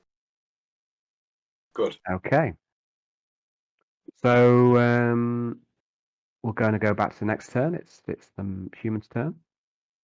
So the void shield's still up. We've got one void shield. No. So you didn't lose any void shields in last combat, so you're now back up to 2. The Ork 50%. very good. The Ork was down to 0. It's now back up to 1 for this turn. Okay. Okay, if we can manoeuvre it, I'll fire the macro cannons to lower that last shield. And then Yeah. we fire give it the full force. Yeah. The Malevolence. Is he moving at full speed, Nixios? Well, no, I think all stop now, to be honest, and I'll say that maybe even you- some reverse. You can. There's no reversing the ship. There's no forward. There's no like complete stop. You can bring it down to 1 speed. That's your minimum. And that's if you can pilot it well enough to bring the speed down, because it's not so easy to bring it to its slower speed. So, would you want to bring it down to 1? Is that what you're looking to do? Yeah, I don't think we're going anywhere, are we? Okay, the interceptors move into a screening position. You're very close now, these two ships. You must be a good 50,000 kilometers apart. Yeah. What's the likelihood I can keep going past and still maneuver the? You've got you've got two factors. So your speed is one option, which goes from 1 to 4, and you're currently at speed 4. Yeah. Turning, you can turn up to really 90 degrees at best. So if you want to do more than that, it becomes more difficult, Yeah. and you make the test at a more and more severe penalty. Well, I'll maintain. What happens if I maintain speed and just bring it to bear? Okay, so you want to, if you was going to do that, we'll talk it through. You can always take it back. So you'd go 4 forward, which is 1, 2, 3, 4. Yeah. At the minute, the Ork ship is kind of in the rear arc, which is not great. You want to turn it. If you can turn up to maybe 90 degrees, which would be to here. That's at best. Say that. I would say it'd be in the port arc at that stage, if you can pull it off. Yeah. All right. Is that what you'd like to try and do? No, I want it full on. I want to give it the fucking beans. Yeah. I'm gonna have to bring the speed down. Okay, so we're going to go 1, 2. Okay, so you're going to bring the speed down to 1, is it? Or Yeah. okay, so make a piloting test, please. Let me roll for Lucius. He passes, so you're at plus 25. Make it so, number 1. Thank you so. Fire! I'd like to Arnold introduce Flynn. you all to my cat's anus. Oh, Very good. that's great. Okay, so you bring the speed right down, Nixios. My cat says so down. The broadside. It moves 1, and now you want Give to her try and both turn her. barrels. You want to try and turn her, so another pilot. You're at plus 25.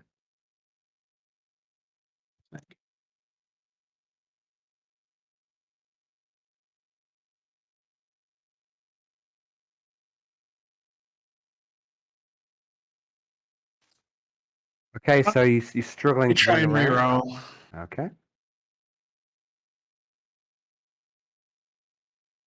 Yes. Okay. So I'll make Again. now's your time. again, Don't get it back. Is that one left? you feel it's almost like the ship is Yeah, that's the it. ship is trying to help you. The ship, it wants these orcs dead. Alexa, you have a great firing solution now, thanks to Nixios. I'm going to fire the macro cannons first. Well, Nixios, why are you doing this? Why are you doing all this? You're keeping an eye on that. What was it? Ship, perhaps? And you now think that it is moved off. You certainly can't see it anymore. And you were looking exactly where you knew it was, so you think it may have moved off. Drukari! Could be. Eldari. Could be. Or Eldari, maybe. I think if anything, it's Drukari is more likely to use the shadow Yeah. technology. Scavengers going to come in like, Shadow tech. yeah, Shadow fields, aren't they? yeah, I think. yeah. Yeah, that makes sense. Alexa, Or it could be. Nixios has brought the ship to bear. I'm going to fire the macro cannons first of all. And just to pepper it, see if there's any void shields. And then I'm going to fire all weapons. That's it. Okay, so you can fire at the dorsal mounted macro cannons. I'd like you to make a ballistic roll at +20. Chewie, look, that's Frank. You swing. Macro cannons engaging. You should talk to Frank. Frank's this pussy here. Oh, Okay, the macro cannons fire down upon the Ork Dreadnought and they strip away its remaining void shields, leaving it vulnerable to the plasma cannons Okay. and the mass drive as the primary weapons. Plasma cannons next then. Okay, roll to hit. Oh. +20. Okay. You unleash the volley of the plasma. But the Ork Dreadnought seems to be making evasive maneuvers. Okay.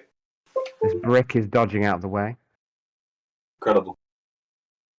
Not possible. Ah, the macro And cannon missed. the macro cannons failed. Ship have a fate point. Have you Uh, used your fate point, Johnny? Oh, Ship have a fate point. Dave. Cruel. Oh. Oh, the dice gods are so. Lucius commands to Nixios. He goes, let's get ourselves the hell out of here. Let's get to maximum speed. I don't think they'll be able to catch us. And he comes over to Flight Lieutenant Charles Ash and he goes, Charles Ash, return to Orpheus 4. We'll come back and get you when we can. Nixios, he's commanded you to increase speed. yeah. For me. Are you doing so? Yeah. Well, I'll try.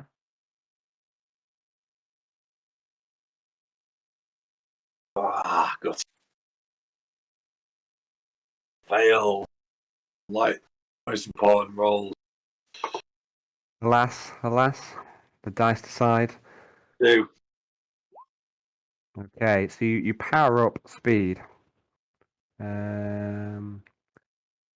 The dreadnought, it's still quite slow, but it's trying to turn around to come to bear, and it is quite ponderous at the turning. And the Malevolence is much quicker than the Ork Dreadnought. So the Orks ambush, taking you by surprise and unleashed a load of boarding pods and torpedoes, did a whole load of damage, but you've weathered the storm. Unfortunately, you've been unable to destroy the Ork Dreadnought in a reasonable timescale, so Lucius has taken the opportunity to get the hell out of here. And the Malevolence starts to speed away from the combat arena and speed away from the swamp planet. And you see the interceptors turning and heading back towards Orpheus 4. Okay. So Lucius again, he commands and he speaks to. He says, "Acolytes, we'll have our debriefing a little sooner than we had planned. Let us meet at the in the briefing room. You've done excellent work, Nixios and Alexa. And as you get away from the Ork Dreadnought, the bridge crew, they start to just burst out into applause. They've come close to death. Most people thought that they were going to die, especially when the bomb blast went off in the bridge. And you managed to save, there are tens of thousands of crew members on board, and you've managed to save them." Lucius says, and he comes down to where the stormtroopers are, and Arnold and Kiyoshi as well. And he comes down and he says, he comes to Eric actually and goes, Eric, and it goes, yeah, and Space he goes, smoking. and he says, link up with the interrogator. Go corridor to corridor and finish off the remaining orcs. send Arnold and Kiyoshi up to me. Then he comes and goes, where the hell is Courtney? Mm-hmm. So what we're going to do now is let's have a look here. So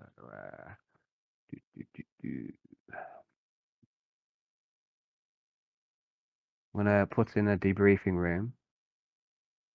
Has Nixios spent his XP yet? I can't remember. No, I you think haven't. I did. I haven't pressed you. I think Nixios and Courtney have not spent their XP. I'm not even sure. Kiyoshi did definitely. I don't think Clematis did either. So I've sent you all your XP, and I should have really nagged you a bit, but I'm a lazy GM, and you know if you guys can't be bothered to spend your XP, I'm not going to push you too far. But I should push you. I should have pushed you in the last month to spend that XP, but I'm just bone idle. So I will try and get that sorted in the next week. Get everyone's XP spent, and there'll also be XP for the main group as well, because for these last few sessions, and there'll be quite a good chunk because it's been a reasonably important section in the campaign. So I'm just sorting out the briefing room. Is that XP for Jan? There'll be XP for both cells. I'm sorry, for cell 53. Yes. Or is that a what's going on here? I think this might be getting lightsaber out. Is it lightsaber time? You got to that crucial major power? I think so. Oh wow, that's when it starts to get Cheddar. that's when it starts to get good. That first major power. It's so just give me a moment. What we're going to do is I'm going to go to this debriefing room or briefing room. I'm gonna be a quad man, Yazine. That's everything. So the briefing room is. Be alright, just step over with that lightsaber, man. So the first people to reach the briefing room are where are we? So we've got Alexa. I'm going to thank the spirit of the ship before I just. Okay, and when you and the ship goes acknowledged, and when you break with a ship, there's there's a come down. To put it brutally, you've gone from being this powerful, awe-inspiring warship, and now you're just a tech priestess. There's a reduction in yourself, and all of that awareness, all of that power is gone, and there's a low that comes after breaking from the ship. So we've got Alexa, Nixios. Who else is going to make it there originally? Who was on the bridge? Quintius. I'll put you on here. Are we in the briefing? Who else? Jan. So the first people are the Cell 53, and also Yuki Gleeflesh, who was on the bridge as well.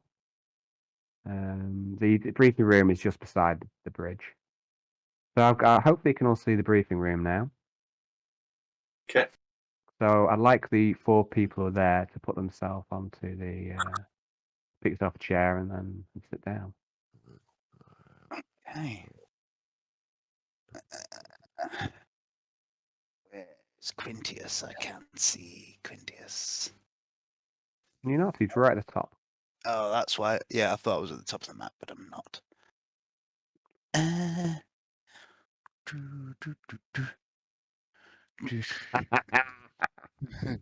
I'm not there, am I?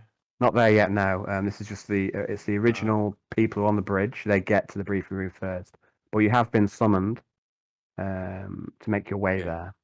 And it won't take you too long to get there, but these other guys will get there first. Okay. Okay, Nathaniel also arrives very quickly. He's injured. He took a shard of metal in the neck, and he lost quite a lot of blood because Sister Xanfei, she changed priorities, and she went over to stim Alexa. who had passed out when she originally connected with the ship. And then she went back to Nathaniel. So he's moving a bit slowly. Well, he's still alive, and so is the ship. Yeah, That's a definite plus. Okay. it's definitely a plus.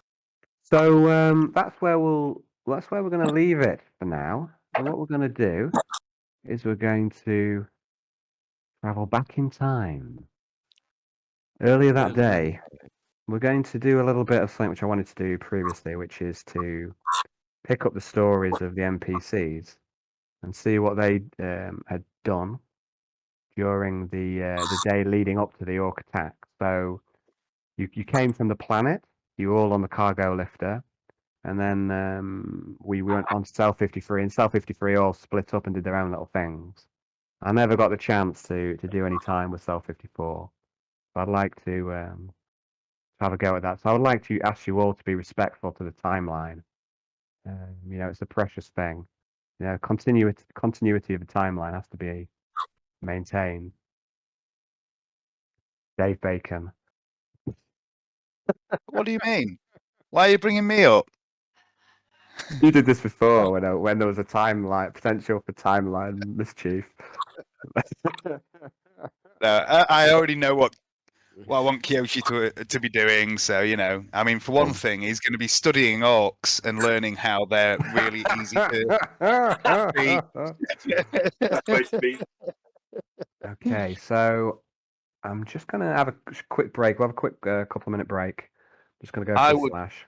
I would also like to go for a slash, but unfortunately, You've got a I cast on am your lap. currently fucking wedged. You got yours on you as well. I had mine for a bit, but he's now got sick of me. Oh, I moved. say one thing I forgot to say before you and Eric part ways. Eric claps you on the shoulder, Arnold, and he goes, "It was a glorious battle today. We shall drink tonight. We shall drink and give honor to the gods." You've made friends with Loki. I guess smack him on his back and go, "Yes, my fellow Fenrises, we go to drink." Check your shoulder for bugs. So and he kind of it gives you have you got like a data slate or something? Anyway, I don't know how to do this, but I was going to say he gives you his card. How is he going to tell you where he lives? I don't know. Hollow wafer. A hollow wafer. Thank you very much. That's why I use his business cards. I'll throw it back at him and go, "I can't read." He goes, "Oh, can I? Can I read?" I don't think you can you? I'm not sure I'm going to get over this this obstacle. And he goes, he describes his room number on the starboard side. He goes, "Yes." No, he doesn't sound like that. He goes, "Starboard side." No, I've lost it now. What can I do? Do for you, Ragnar. Come to the starboard side of the ship, down on room 52. And that's where you will find me and some of the officers. They are Feruvians, but they're a bit stuck up. But me and you, we shall drink. Have you got any ale? Yeah, I can get some. I'm sure I can. Well, we have plenty of clear. We shall drink together. We shall be firm friends. Okay, brother. I'll see you later, you dodgy bastard. And he goes, Vika Fenrika. Lau! So yeah, and he heads off to link up with the interrogator and purge the rest of the orcs from the ship. Okay, so what we're going to do next is, like I say, we're going to go a bit back in time. But first of all, I'm going to go for a slash and get maybe a bite to eat and a drink. So let's take a couple of minutes, guys. Okay. Ooh. Well, Dave. Yeah. I'm pretty pleased me and Kiyoshi don't have to fight any more orcs in hand-to-hand. Yeah. Especially considering I got dragged halfway across the ship. I was thinking, shit, I'm on my own here. I'm isolated. My plan for what to do in case we counted orcs doesn't work if you're not with me.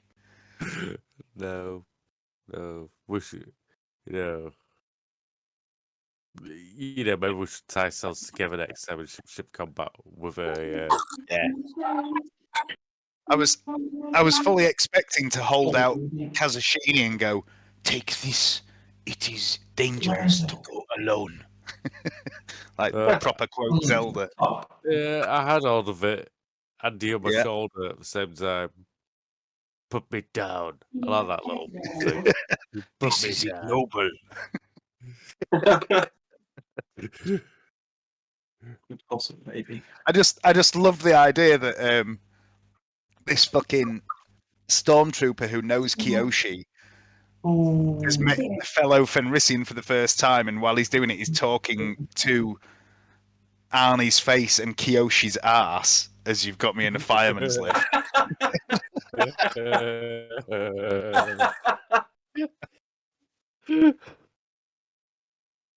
Yeah, I didn't even put you down, have I? Never said Still it. just You chatting are. away with me on your shoulder, like, yeah, all right, Yeah, mate, yeah. yeah, I'm from Fenris, and then all of a sudden I wake up and I'm like, what the fuck? Yeah, but when we stimmed you, I never put you down, did I? Left you there. Yeah, I like that. That's a good touch, Dave.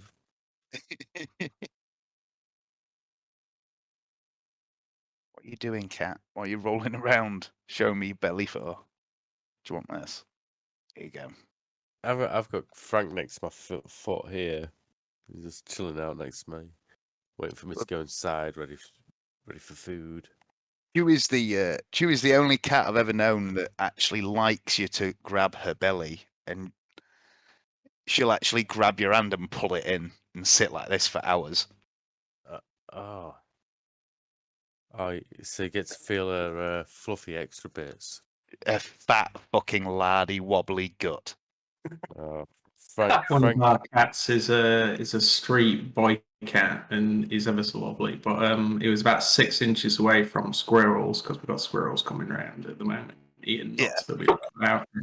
And he got a perfect 6-inch pouncing one, and it moved like something out of the Matrix and just fucking got out of there. I was like, wow, that's fucking insane. Like, if it can't get it from 6 inches away when it didn't know the cat was there, like, it's got fucking no chance ever. They are so fucking quick, squirrels. I remember I was hanging my washing out one day, and like Chewie was in the garden, sat watching me, and I saw her eyes go wide, and I heard this rustle in the grass, and this squirrel ran in between my fucking legs, ran across my foot, saw the cat, and it like leapt to the side, and she sort of batted at it, but she was about 6 foot away from it by the time she raised the paw.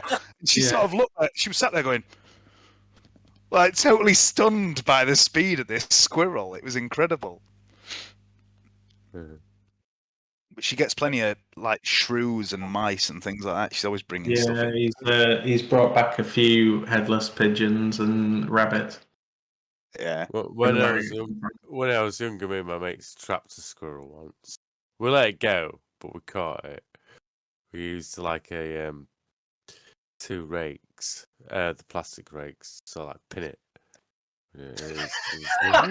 Yeah, 2 rakes and a bag of cashews. Hayden Animal Friend. Sorry, but You didn't chuck it in a chipper. I would never do anything like that. Humans. Only humans, yeah. Only humans. Okay, guys, are you ready to make a start again? Yes. Okay. All right. So let's shut that down. Kiyoshi.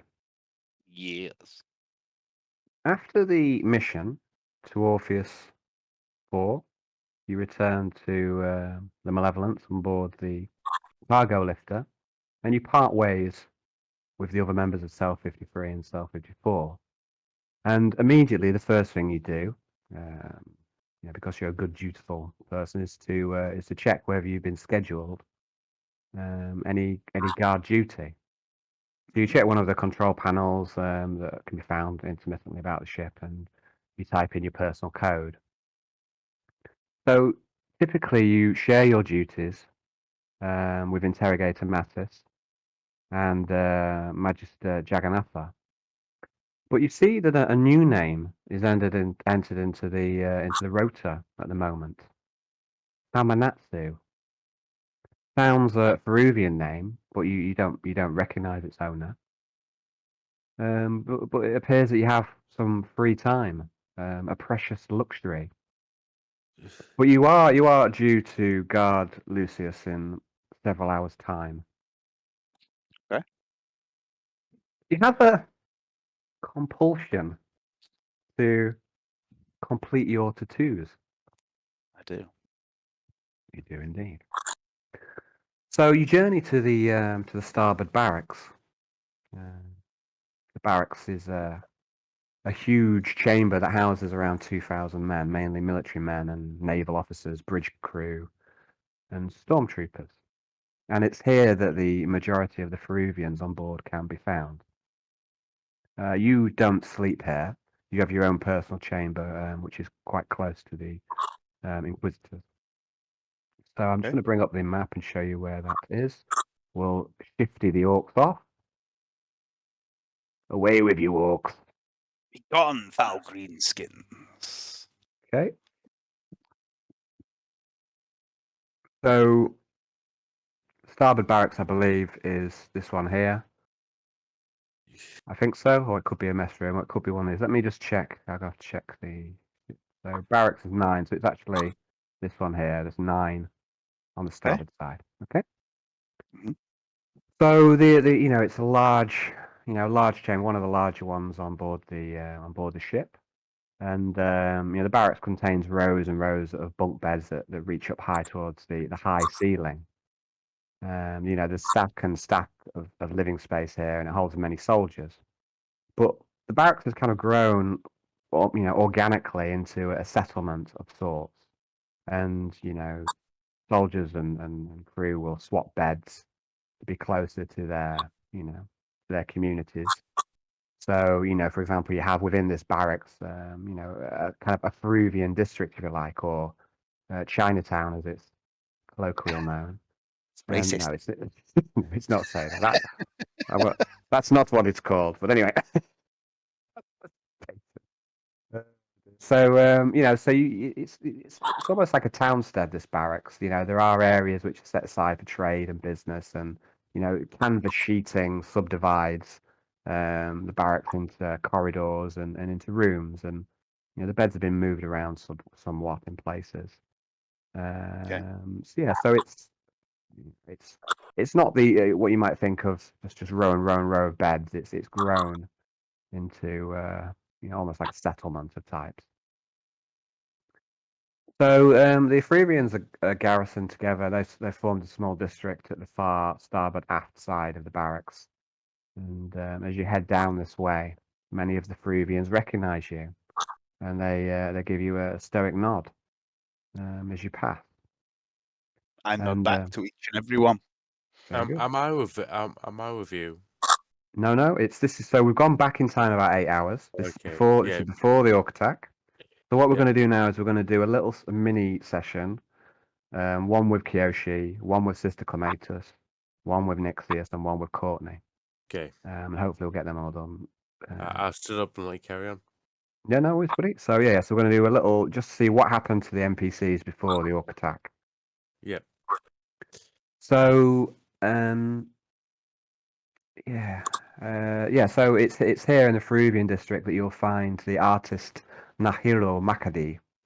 It's Nahiro who has completed all of your tattoos that you've acquired on the Malevolence. So all of the Peruvians use Nahiro for their tattoos if they can, if they have his favor. Art and music are prized, honored skills on Feruvia. Is it Feruvia or Feruvius? Sorry. Fervius is the name of the planet. Yeah, Fervius, I apologize. it's So Fervius. Peruvian. Peruvian is the The noun, the collective, the noun. I don't know. don't know those words. Whatever. Peruvian is what we call ourselves, but Okay. Furvius. Furvius. So yeah, so Artemis are prized, on Furvius, and they're held in great respect. He's Nahiro is a cook by trade, but he's a skilled artist. And so you travel, to his bunk, and you see that he's working, on another Peruvian, and he sees you as you approach. He's got quite a long, thin beard, and he goes, "Oh, welcome, Silent One. It's time to get very racist now." I can't do Japanese really, so I can barely. I struggled with my flow key very much. Well, I'm going to really struggle now. So feel free to report me to YouTube. Greetings, honored Nahiro. I have work I require, and I'm going to pull out the squares of cloth that I've collected. And Nahiro looks at him and goes, and then then his nose twitches and he goes,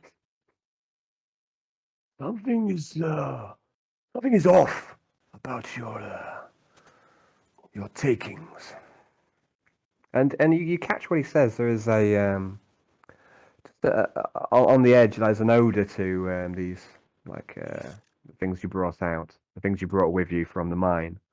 There's something there's a bit of pungency on the air. Heresy, I think it's called. And I just want to say before we can is that the odor of the barracks is quite oppressive. You've got all these soldiers, sweaty men. They don't probably wash as much as they should, and the extractor fans can barely keep up with the with the odor of all these soldiers as it stands. So, but there's something worse, something different about Ricci's manufacturing hub, basically. The men I took this from were wrong, changed. They looked deformed. And he goes, why sully your body with this deformed blood? The tally must be honored, Nahiro. And he goes, let us use only a drop then. Very Tell well. me, did you bring any gifts for an old man? Gifts. And it's kind of courteous of people to bring him, things when they obviously it's like there's a barter system on board the ship. Often money doesn't change hands. It's often, and sometimes it can be favors, sometimes it can be, resources. But there's a barter system that is endemic on the ship. I'm going to say, will these suffice? And I'm going to give him a number of items, or I'm going to offer him a number of items. I'm going to offer him the auto gun I've found, the mono cleaver, and also the enforcer chest plate. You put down the items. He looks over them and he strokes his beard for a moment while he considers your offering and goes, "This cleaver has good edge. I can use this in the kitchens." It is a good blade. I thought of you when I saw it. And he nods and he thanks you and he takes the cleaver and he wraps it in a piece of cloth and he puts it to one side. And he nudges the other Peruvian who's listening to all this while he's just having his tattoo finished. And he goes, "Away with you. I know you've got a perfectly good name, but I don't quite have it right now. Away with you. I will deal with the Silent One now." Generic Japanese man. Go away, generic Japanese man number 5. and he bids you to sit in a chair that's by his bunk. And you take your place. Yeah, I sit. I strip off my flak jacket and my body glove slip down to the waist to reveal my torso and arms. Can I just ask a question, Dave? Was this the whole tattooing thing inspired by Enter the Badlands? No. Have you never seen it? Bizarre, isn't it? Surely. Because there's like a series like on Amazon called Enter the Badlands. Where basically, the guys marked their kills down every time they sort of kill somebody for their liege lord, and they sort of like have tallies all over their bodies, but in like weird patterns. It's like, yeah, it's cool. Check it out. It's good. It's like This is just from me. very good. Oh, Bam, bam, bam. okay. So so you strip down, and he looks you over. So what exactly are you looking for? I mean, you probably already have an understanding with him. So I'd like you to just tell me, kind of out of character, what it is that you want. How do you want this to be? Okay. How have you had it done before? How do these tattoos take place? What do they look like? What part of the body they are? And I want you to kind of describe to me where we're going with this. I know every single tattoo on Kiyoshi's body because I've gone to the trouble of writing this. Yeah. Please I do, won't bore you. I won't no, bore you you with can- the I mean- details of every single tattoo. but you can certainly give me a description, I'm sure, as to where we're going. And So is Kiyoshi's chest and back are covered in a large tattoo that covers most of his flesh, of a twisting, spiraling, serpent-like creature with words written upon the scales of this beast in impeccable calligraphy in a slight variation of High Gothic. But that's not what he's interested in right now. On his right arm, there are tally marks. At the moment, there are several dozen in red. There are also about 15 in a much brighter red, and 8 more are in a grey ink. I point at the bottom of the tally, hand him the samples of blood I've taken, and I tell him 10 more. he goes, And then also I point at the left bicep, take out a square of cloth from my left pocket, hand him that, and I say to him, "This one is special." And on the left bicep are a list of names. 13 names at the moment. And I point at the bottom of the list as I hold up the square and say, Malek. goes, so many. Tell me of your journey to the planet. And he starts to work, and he only uses, like, say, the minimum amount of blood, in order to kind of, I suppose, satiate your need in with the ink. And like I say, there is a certain smell to it that does seem to pervade over the regular combined BO and just smell of humanity that is in this room. But there's something else there, something quite nasty that you brought aboard the ship, and he uses only the smallest amount of a blood that he can. Inject yourself with plague blood. Wretches they were in a mine. We were sent to retrieve a companion of the Inquisitors. We killed many. They died like dogs, but this one... And I point at the separate square for the name Malak and say, he was bigger. He was worthy of the blade. He was worthy of Kazashini's edge. The rest were like gutter rats. I sullied Kazashini upon their flesh. And he nods as he works, and you can feel the he's got, he does kind of work in the old school, in the old style, just with kind of needles and ink. But for most people, and for this job as well, he's using more of like an automated tool. So it just takes too long to do it the old-fashioned way. But he certainly can take that approach. if he has the time and for special occasions. But at the minute, he's using like an automated tool to you with. And he goes on and he goes, interesting. So, did you see any of the people on this planet, or did you go into this mine and kill? There were people, yes. We saw a number of them. They are slavers. It sits poorly with me. Slaves have no honor. Indeed. If I had my way, we would purge them all.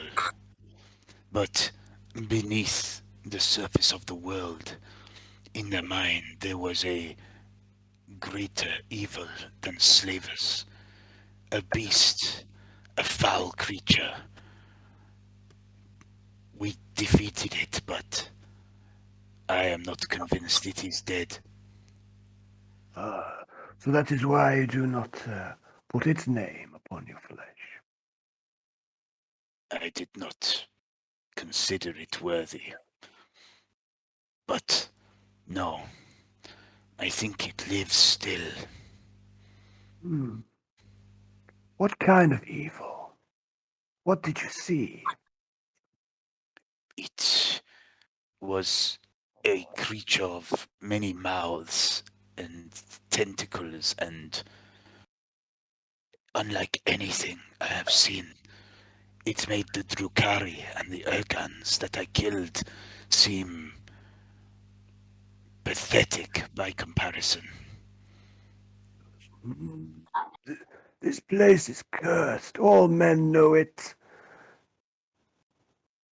It is folly for us to be here. We are far from the Emperor's light. I fear that we shall never return again.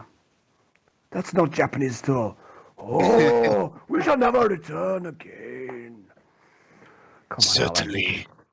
Oh, Oh, boyo! We shall no, never go return again. in the valley. So he's waiting on the edges. The Welsh, they lurk. Never to return again. Well sneezed. Oh, put another cheese on toast on the grill. I am concerned by what I have seen this Inquisitor doing here in this place. I am not certain he serves the God Emperor. Impossible!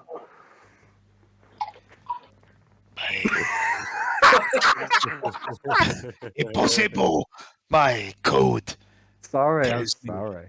Inconceivable. My code tells me I must obey my master, but there is something in my mind that tells me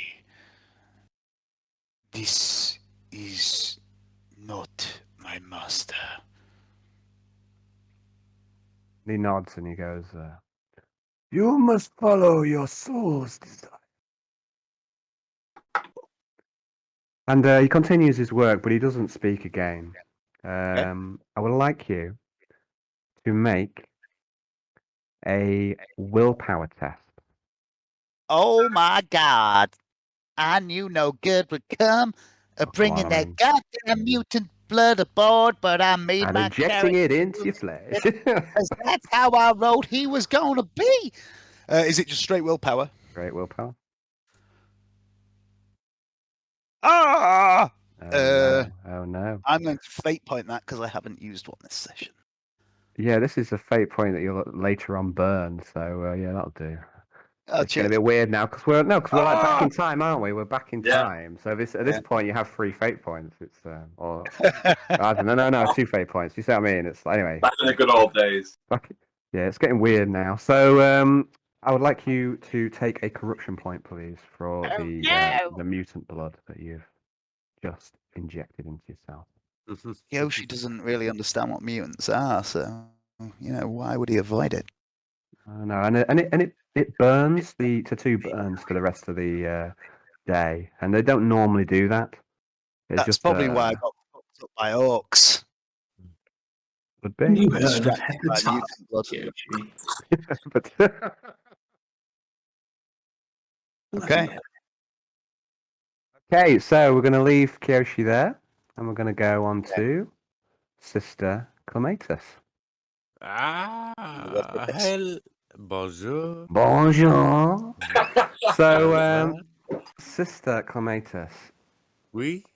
following your mission to the surface of Orpheus 4, you decide you have a compulsion to head to the Imperial Shrine, and you get a servitor to guide you.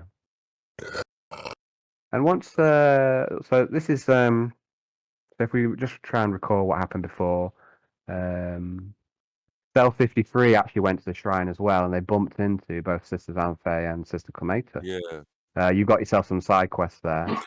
So this is before that, so we're going to have to kind of tuck into what's actually happened already, and then move on, if you see what I mean. So it's a bit of a weird one, this one. So some of this has already occurred, and now we're just going to play through it again. So, so you reach the shrine. It's the first time you've been here since since you were defrosted, Okay. and you see that the shrine is a fine example of its type. It's got sort of like sweeping Gothic architecture, thick columns of limestone, sculpted friezes depicting heroic acts of Saint Drusus, and there are rows of wooden pews, and woven hangings and dark iron aquillas are seen at regular intervals. So this place puts you at peace. There's a calm here that you haven't felt since you left Scintilla. The pulpit and the altar are empty.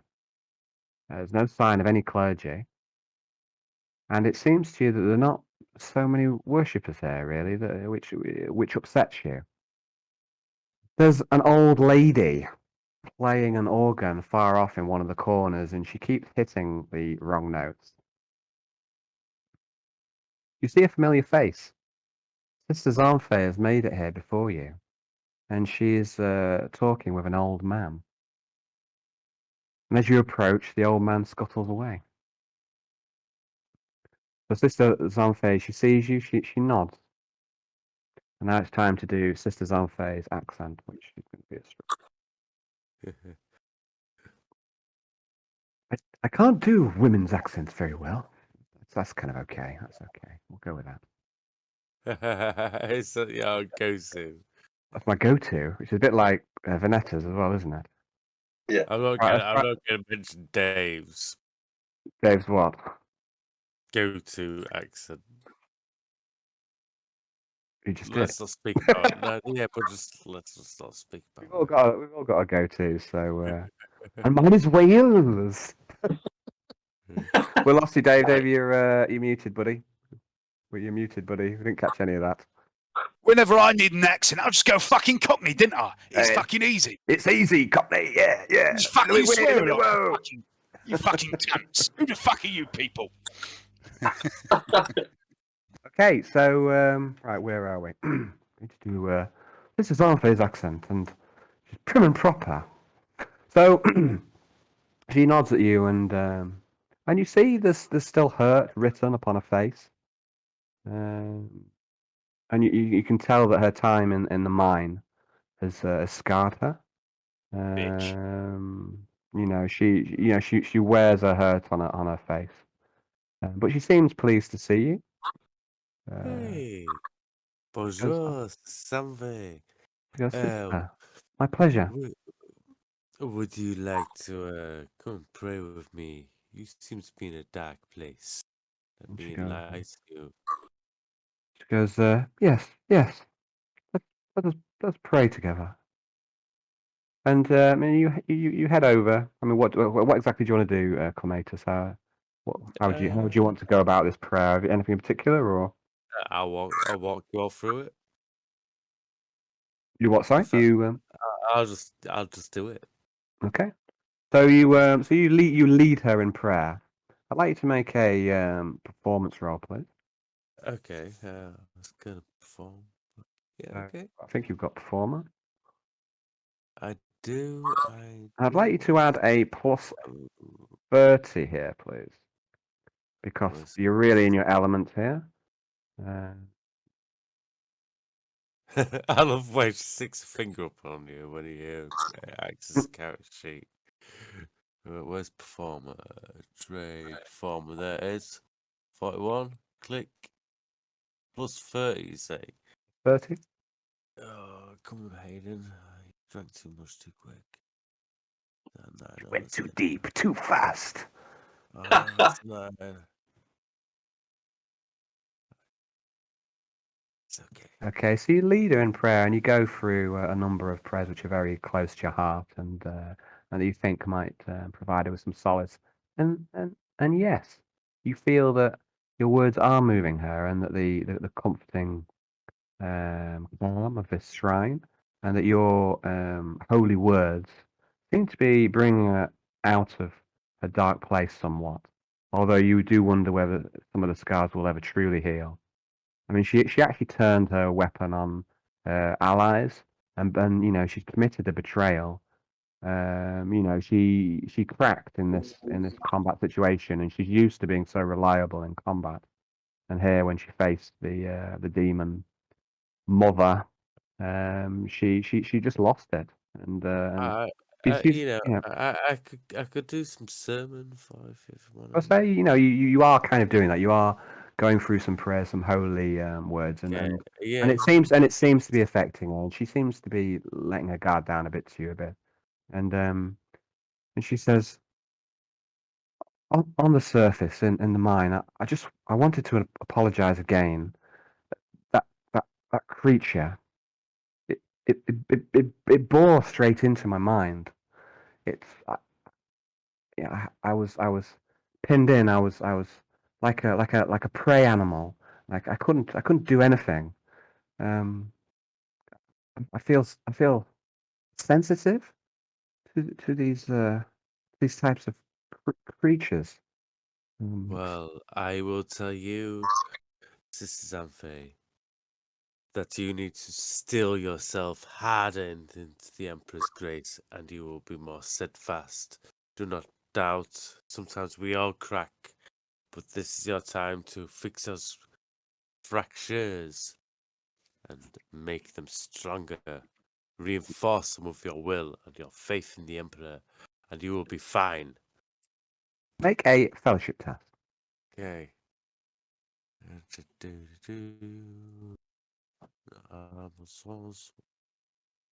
Oh shit. Let's come up. Let's just come out. There you are. Fellowship.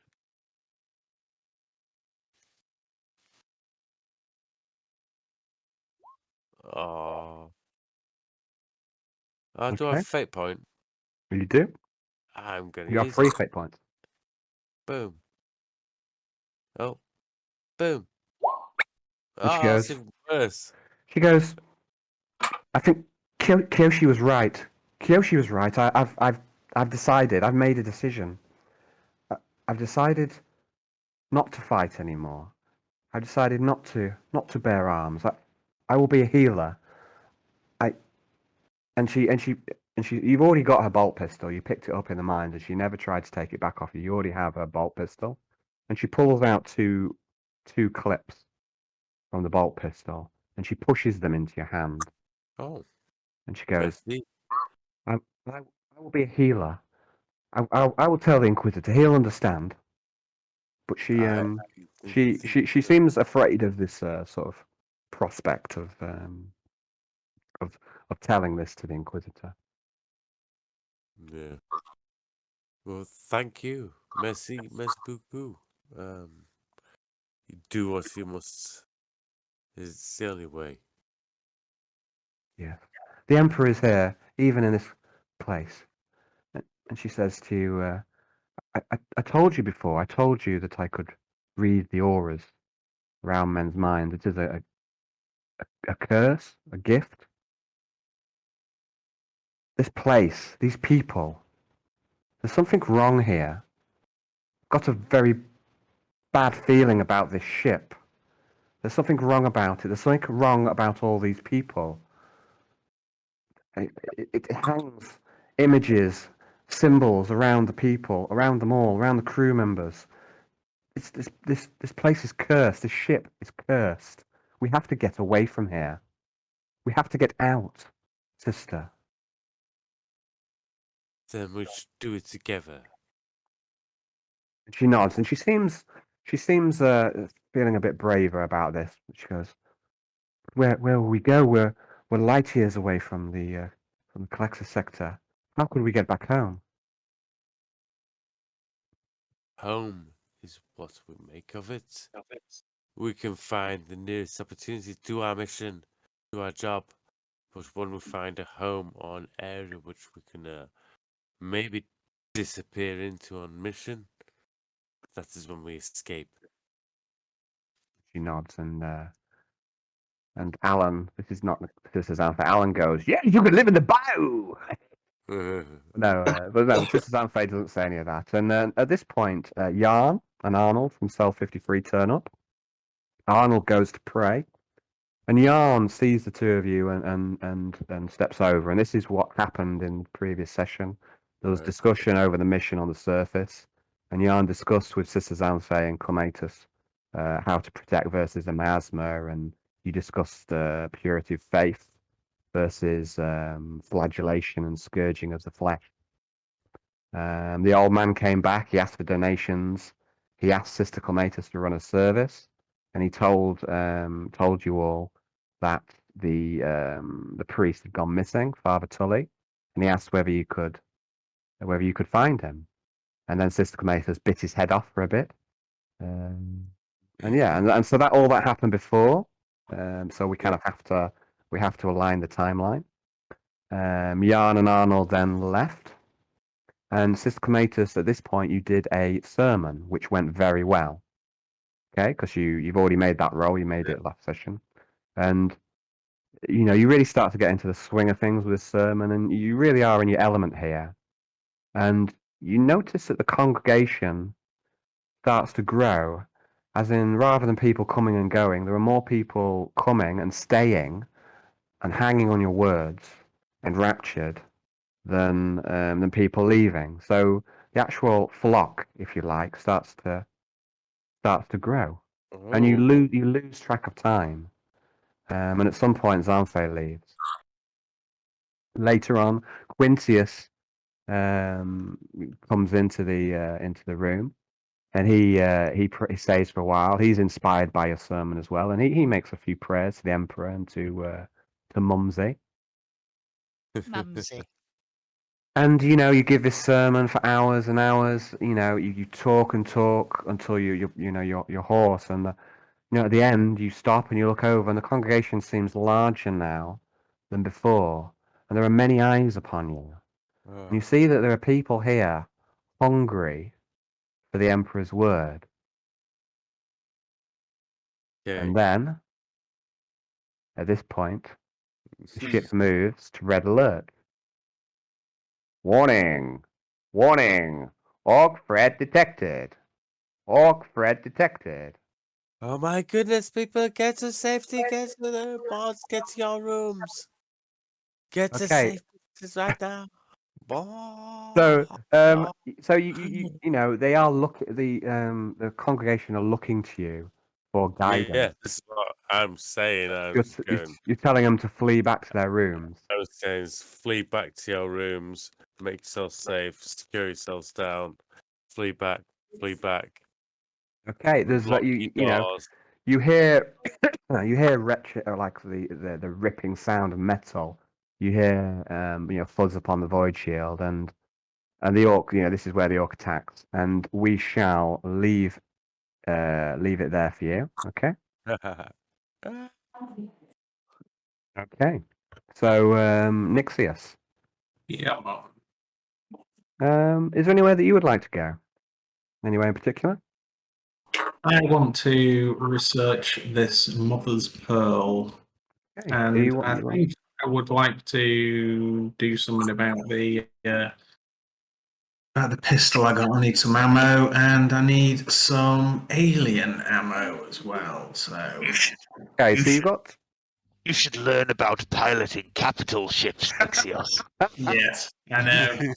I haven't spent my XP. Just gonna either. get a, I'm just gonna get a drink. I mean, I think I- that's a good way to nudge, wink, wink, move your characters. I'm just gonna get another drink, guys. I'll just give me a sec. Just tell Al you want to spend your all your XP on piloting skills and totally fuck up his timeline. Make him recalculate the whole combat. I'm not even sure if I can. I'm not even sure if I can get my hands on piloting skills. No, you probably can't yet. I think they're later. What is Nixios? Is he an adept? He's a very specs adept. Verispecs adept. Yeah, so that you've taken Verispecs as rank 1. Yeah. Yeah. I'm so pleased Johnny managed to time the airlock thing with you, Kiyoshi. I'm pleased about that as well, to be honest. That was Yeah, an mildly. epic moment. So yeah, I could do with maybe tracking down, see if somebody's got some Eldar weaponry from the Dark Eldar that were here before. If anything was looted, that might work. I think it's an Eldar sniper rifle. I thought it was a needle rifle. Yeah, it is. Eldar needle rifle, I think.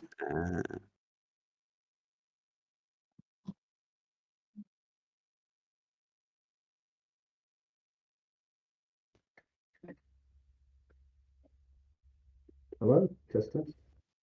You're real muffled out. What have you done? Can you hear me? Take the mic out of your ass. Test.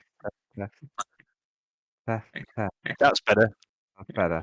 Sorry about that, Yeah. guys. I missed pretty much all what you said. I got bits of it, James. I mean, I was thinking you've got like the librarian for research, or you've got the quartermaster's armory if you want to try and get more weapons. Did you? I don't want You were talking various things. quartermaster. You've got like 2 different directions off there. Do you want to go see the quartermaster? No, No, no. but you will. Can't be trusted. Do you want to go to the Oh librarian no, I and don't know search that. the Though, pearl? do I? I don't know that. Do you know about the quartermaster? Was that discussed at any point? You went to see the quartermaster, didn't you? Anyone's Cell 54. yeah. And then you did a I whole didn't fuck get ton of anything. metagaming because you all knew that he was a crook. And you started metagaming. I got the chicken out at least twice. And so I think you do know that he's a crook. Let's say that you do. I think that's pretty clear. So Yeah, so I need to find. I do still have 100 credits, but I'm not sure I've got anything to bribe him with. Certainly nothing that I'd want him to have. I'd rather keep the pearl and find out exactly what it's good for. okay, so you want to go maybe to the librarian instead, perhaps? And it's just trained with these guys. Oh, I didn't catch that, please, James. What did you? Librarian or? I think I need to go to the tech like Alexa and crew to appraise the pearl. Okay, so you want to go to the technical workshop where they've got Yeah. spectrometers and scanning devices and what have you. And So you make your way towards the technical workshop. As you are walking down the corridors, which are often quite sparsely populated, you come across a pair of engineers. You don't often see the engineers outside of engineering, but you see a couple of them, and they seem to be working to do some repair on some electrical cabling. These guys they're quite short, and they're dressed in vulcanized rubber suits. And as you start walking past them, you think that actually make an awareness test, please, at +20.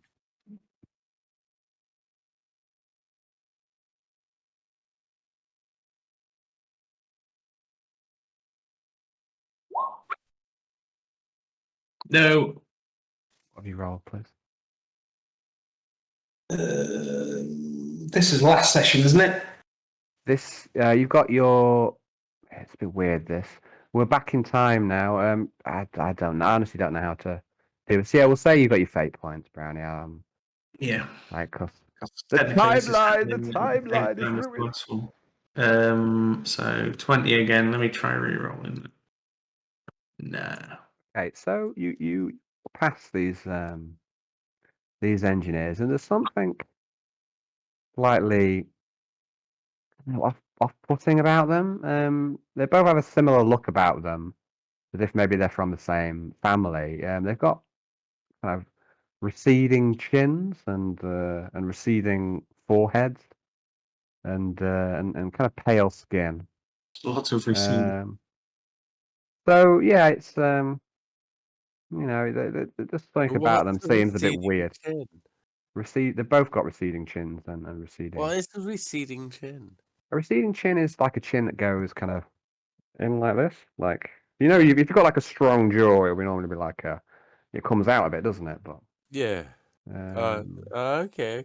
like Okay. a receding chin is something that kind of comes in and just doesn't come out very far. So the same with a forehead. Your forehead's not coming out; it's kind of sloping Go back. back. Let's say. So they're But like pointy they're both, heads. they're kind of like, Pointy I suppose they're faces. pointy heads. I suppose is a way of putting it. So, Cone heads. I've got the best words. Best words. I've got all the words. Okay, so anyway, you walk past the engineers. You don't give it much more thought, and you find your way towards a technical workshop. There's a couple of adepts around. You don't see the technomancer who's in charge of the workshop usually, but you do bump into Adept Nathaniel.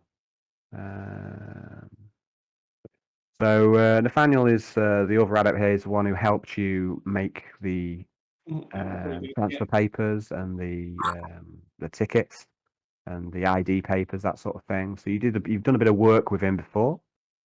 Yeah. And he sees you, and he seems quite eager to talk to you. Hello, Nathaniel. Who are you? Sorry, who are you? Do you say? Or how are you? Sorry, do you say? How are you, Oh, Nathaniel? he goes. I'm very well, thank you. And yourself, your mission, a success. Well, at least you're alive. Praise the Emperor. Praise the Emperor. Praise Drusus. Well, let's not go too far, eh? While I was down on the surface, I came across a precious gem, and I'm wondering if you know anybody here who could help me examine it and find out exactly what it's good for. Goes, "Oh, let's have a look then. He says, who will be better to examine it than us? Most of the drones around here, they're not the brightest. Well, One of the kind of tech show me adepts to it. goes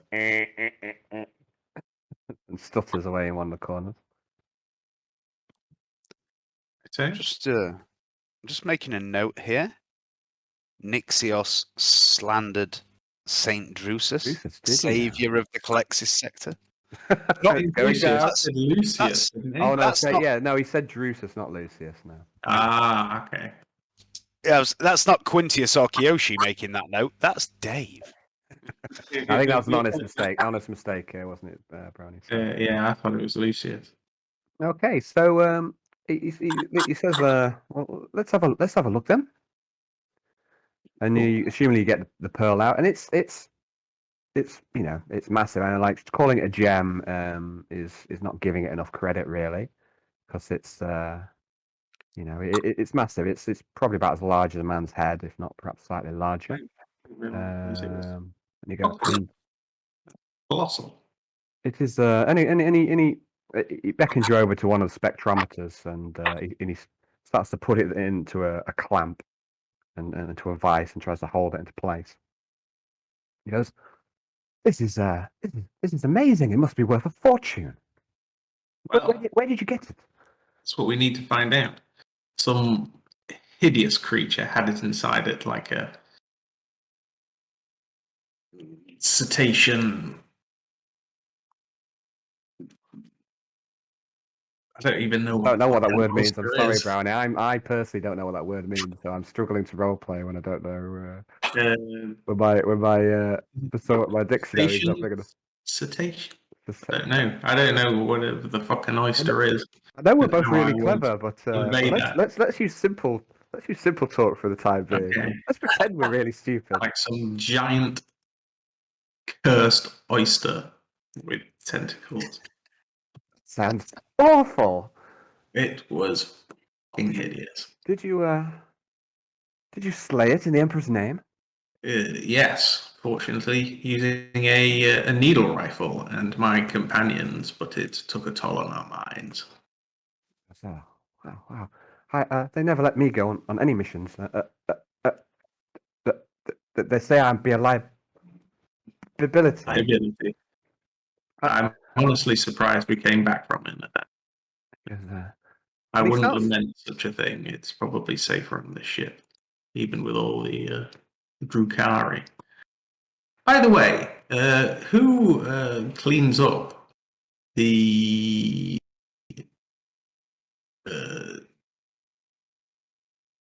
Drukari after they've destroyed it, been killed? the Drukari, I mean, many of them were vented to space. But servitors clean up most of the corpses, and they go to the corpse dump, and then they took them into the automated incinerators, and they help to power the furnaces. But yeah, so but that was some time ago. Let's see. So nobody would have, looted any of those alien artifacts then, for instance. Of course they would. I mean, anything like that would be taken. Of course, anything of value would be stripped down in the corpse dump, and I imagine it probably ended up in the armory, if anything like that. I mean, as Xenos weapons tend to be forbidden, but maybe they were sold on. I mean, we do trade. We do need to trade to keep the ship running. see. I think this will be incredibly valuable. And he starts to run some scans on the pearl. I'd like you to make a intelligence test. Let's have a look what skills you've got, and let's see what we can do. So, to make an intelligence test, I'd also like you to see if we've got any relevant skills here. So yeah, so I'd like a tech use test. I'd like an intelligence test, and I would like a forbidden law Xenos test. I think Adam Nathaniel being told he's a liability is unfair. I think all he needs is a Hercuta 9.5 pistol and a bit of confidence. Okay, so you start to use the spectrometer between you, and honestly, you're having a hard time deciphering the makeup of this pearl, and you don't, you pour through your mind to try and work out if you've come across any reference to anything like this before, and you're running a lot of you're drawing a lot of blanks there. Nixios, but Nathaniel seems quite infused when he's looking at this, and his eyes are really lighting up as he's scanning this pearl, and he goes. But I mean, I'm sure this is immensely valuable. We could use it for trade. I mean, out here in the Expanse, we're living the life of a rogue trader, and you start to sense that his stutter is getting a bit better because it's like he's becoming more confident of you, and he's becoming more happy in your company, and his stutter starts to tail off a bit. Because things have been going badly. I mean, Lucius performs his duties here as a rogue trader, but I mean, his time is precious. It's in high demand. The matters of trade are handled by the master of coin, the Senshel, Cassandor. He commands many administrators and merchant factors, as well as warehouse operators and loaders who handle the more mundane aspects of trade and logistics. But his competence has been going steadily downhill, and he can be barely trusted to manage his department. He's been getting erratic. Rumor has it he's going quite mad. I've heard some people say he has brain parasites. Oh dear. Parasite. He goes, Okay. without effective trade, our mission, our campaign is doomed. To be self-sufficient out here in the expanse, we need profit. We need money. Well, maybe this is something we can do to fill that void. Because I think we should bring this to Lucius's attention. And perhaps it can be put to trade. Perhaps we can buy more resources for the ship by using this as a trade item. Okay. And Thank you, Nathaniel. That's very informative. no, thank you. I mean, I'm glad to have another adept about. I mean, I get so many jobs here. It'd be nice to have another one here to help. And he also pipes to me and says, I've checked the rotor. I'm doing a shift piloting the ship today, and I see that your presence is required on the bridge as well. I expect Master Lucius will want to talk to us all about how the mission's gone. Yes, quite. So, like I say, then your duties will take you to the bridge, where Nathaniel will pilot the ship, and when you get there, Lucius asks you to man the sensor station for a time, and that's where you will begin last session as Nixios. Yeah. Okay? Yeah. Okay. I feel like I need to become a rogue trader and a pilot on the ship. I think we need to take the ship. Kill I think- Lucius. Take the ship. Go off into the galaxy and explore. Fuck some aliens. Yeah. Oh, it comes back to fucking the alien.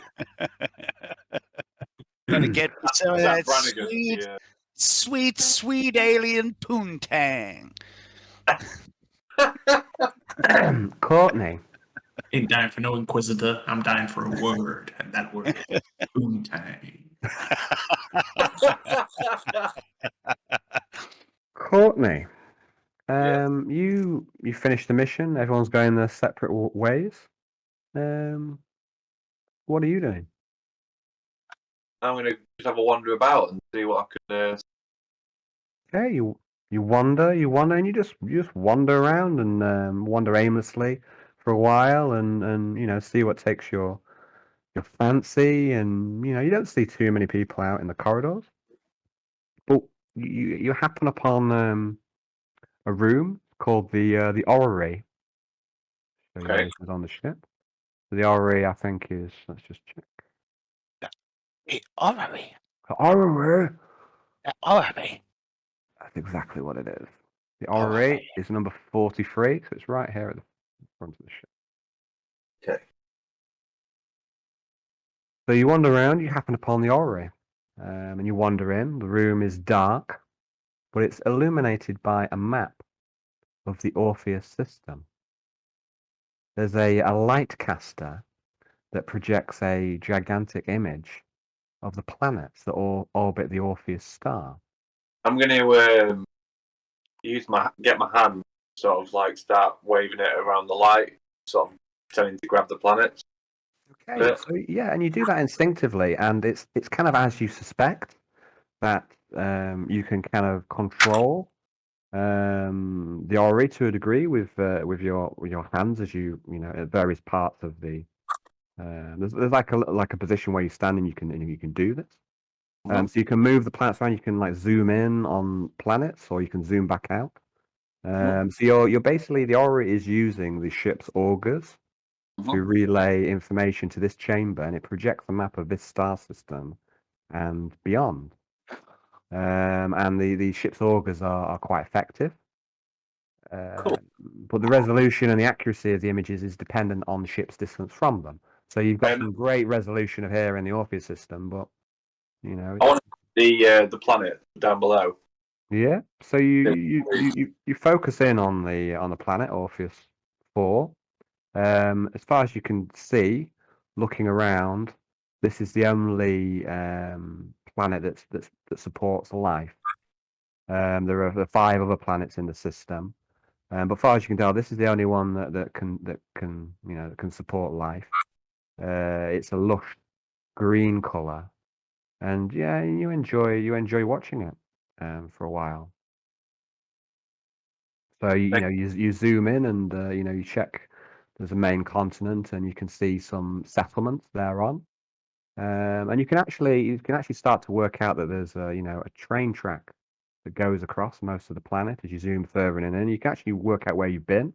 You can Yeah. see this. You can see the spaceport. You can see the settlement of Lost Hope and Changa City, and yeah, and you can start to look at where you've been on this planet. It's quite Now, good resolution accuracy from where you are at the minute. She's a soothsayer, isn't she? She's got that trade soothsayer. Can I use that in any way to try and get to, I don't know, cast bones or do something with regards to prophesizing anything to do with our mission or to do with the planet below?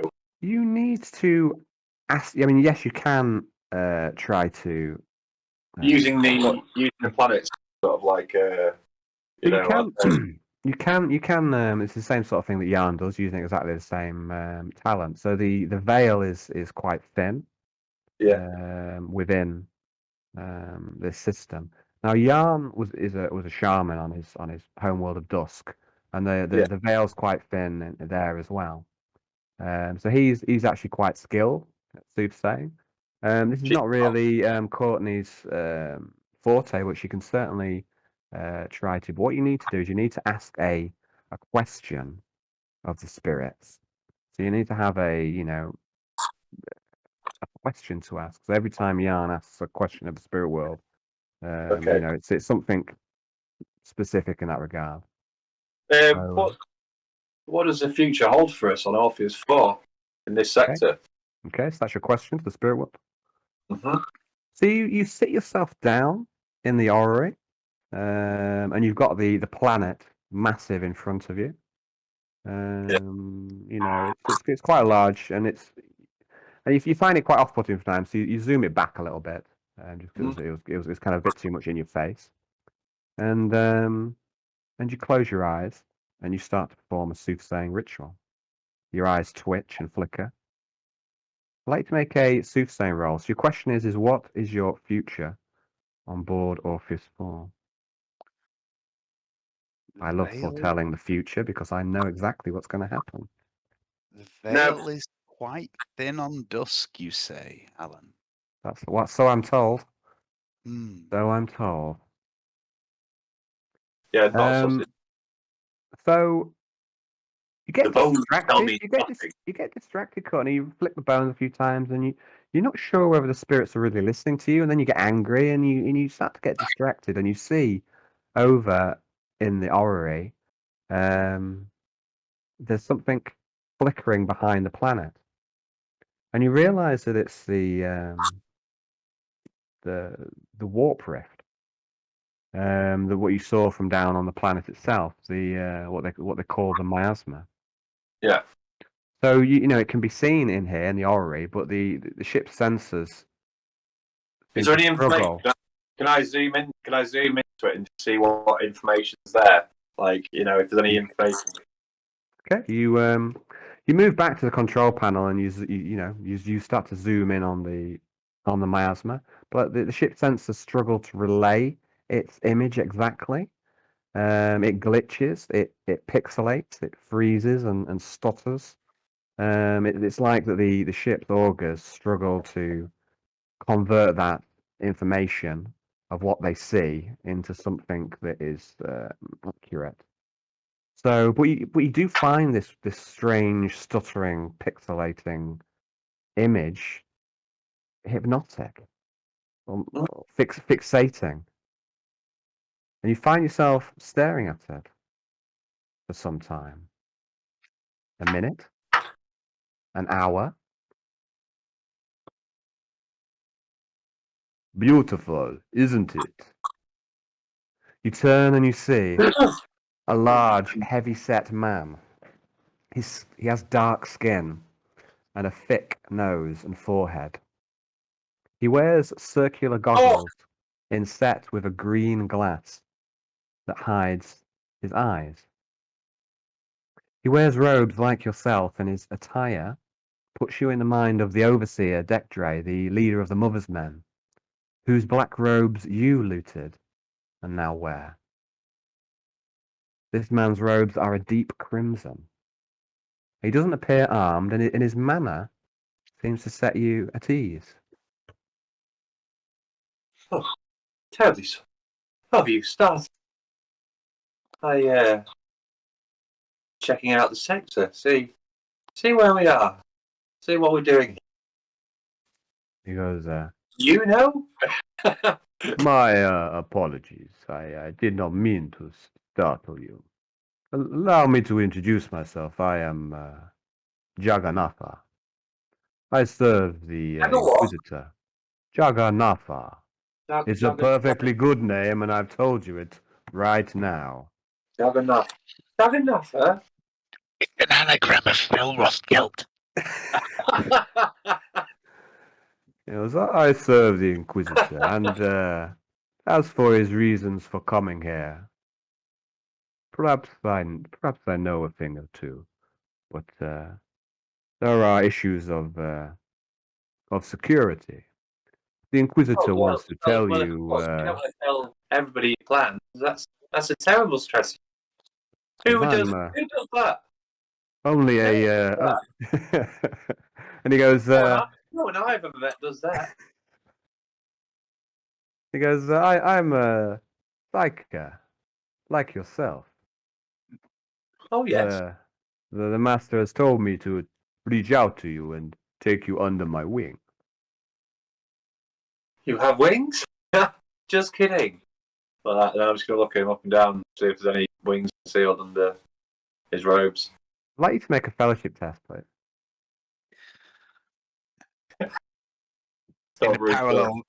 In a parallel universe, Horace the Birdman is twitching right now. Okay, so your fellowship is and he smiles at you. And he goes, is there anything I can do to make your stay on board the Malevolence more comfortable? Anything you need? I could do with a bit of help controlling my powers, because still trying to get to grips with them. And he nods and goes, you have great power. I can sense this. You are a great asset to the ship. Oh, well, that's a relief. I was saying I'd be a liability. This whole mission. Nonsense. You are no liability. You are perhaps the most valuable of all of the acolytes that we took from Valak. Really? Yes. Oh. The Inquisitor tells me, he says that Valak intended to give you to him as a joke, as some kind of punishment, perhaps. He used you as a weapon against Lucius. But he is a fool. You are surely the greatest of the acolytes. I have seen these things and more. Oh my goodness me! Tell me more. Okay. He says, the master has asked, excuse me, the master has asked me to escort you to your new chamber. They are close to the Inquisitors. You no longer have to share a room with Cell 54. Oh, well, that'll be good news for them, and possibly good news for me as well. Would you like to? I'll just extend my hand like. Okay, so he takes your arm and he escorts you to the aft section of the ship. So it's quite a walk from the fore section to the aft. What sort of vibe, though? Is there any way I could get like a vibe from the guy? Make a perception roll, please. I'd like you to make a perception roll. I'd like you to make a Psyniscience test. Okay, let's see if you got any other skills as well. So, perception, Psyniscience, and we'll have a look. So do them separately, yeah? Yes, make them separately. So I don't think there's anything else that you can apply here. So I will. Nice. Terrible. So you have a Okay, very so- strong, very strong mind. So what you do sense, he seems very confident in himself, very measured. But you also sense that he's not giving anything away. He's being very charming, he's being very eloquent, he's being very pleasant to you. But he's not really giving anything away, like either way. So you're not sure. You're not sure about him. He Yeah. seems quite, complimentary to you. But people have told you compliments in the past and don't necessarily mean them. So you don't know what his, what His he's motive. about really. You don't know his motivations, but he doesn't seem hostile towards you. You know that much. Okay, I'll continue to go with it. I'm Yes, gonna ask questions. Okay. So how long have you been on the ship? And he smiles a little smile. He says, "I have been here for a long time. In fact, I served on board the ship with Lucius's father before him." Oh my goodness! So you must be quite old then, if you excuse me the phrasing of it. He doesn't appear, doesn't appear really old. I mean, he looks like he's got some age to him, but perhaps he's had rejuvenate work. But he doesn't appear ancient. I'll ask- Lucius appears quite young, but I'd say it's again,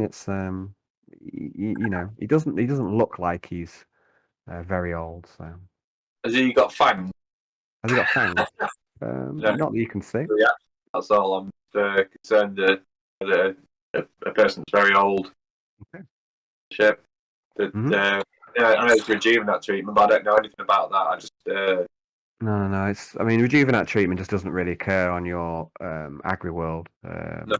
It's quite a low tech world. So people just grow old and pass on. So it does take you back a bit. He maybe is a vampire. I'd like to make an awareness test, please, Courtney. paranoia. So You should never be paranoid in my campaign, Johnny. no, blissfully unaware of any potential vampire action. Okay. So the chamber that he escorts you to is towards the after ship, and it's not far from the Inquisitor's chambers, and he beckons you to your new room. So your room with Cell 54 is well provisioned. It was utilitarian though. It was functional, but a little more. So this new room, he opens a door and beckons you inside. This new room that you are told is yours. You find immediately enchanting. There's a wooden carved four-poster bed that dominates the room. The lighting is subdued with an aromatic fragrance, which puts you in a mind of flowers and reminds you of home. Oh, There's this is nice. a- So it's like it's made just for me. and Dragonov says, the Inquisitor, he rewards those who are important to him, and you are important. I'm important. I'm just sort of look at the sky and look at the sea and say, I've never considered myself to be anything important. A victim of circumstance, more than anything. Your power, your potential is unprecedented. There's so you see around the room, Johnny. There's also wardrobe, writing desk, chest of drawers, and everything's all carved from the same dark wood. You've got your own ensuite bathroom here, which you don't have to share with anyone else. And you see that the bathroom is set with stone, perhaps marble, you might think. Wow. But you can't help yourself. You can't help yourself, but you jump in onto the bed, and you find it luxuriously comfortable. Woo. And The then I'm just going to flatten my jump on the bed, and then realise that my robes might have flown up, and then pat them down quickly. You appear to have soothsayed your way into Narnia, Johnny. the linens are fresh and clean, and they're soft upon your skin, and you see. I'm going to wake up on the corpse dump. This is the dream. Wandered into the corpse dump and hit my head. You see carvings in the headboard of the bed, Johnny. Runic shapes, strange and alien, but comforting somehow. They're Comforting. This is lovely. I shall have to thank the Inquisitor. I'm sure he knows that I'll be appreciative of this. This is the nicest room I've ever been in. If I'm honest, feels like a dream. Dragonov goes, good. This area of the ship is the best protected. You shall be safe here. I like being safe. That's who doesn't want to be safe. And he says, if you need anything at all, let me know. And he sinks his combi to yours. I certainly will. If you don't mind, I'll just spend some time getting acclimatized with my surroundings. He says, I will leave you. Good day to you. And I'll bow back. Okay. So you bow at one another, and he leaves you to your room. I'll make the sign. You've got a lock on your door. I'll make the sign of the colour. I'll make the sign of the colour as well. And he nods to you in return. Ah, right. Oh, he's not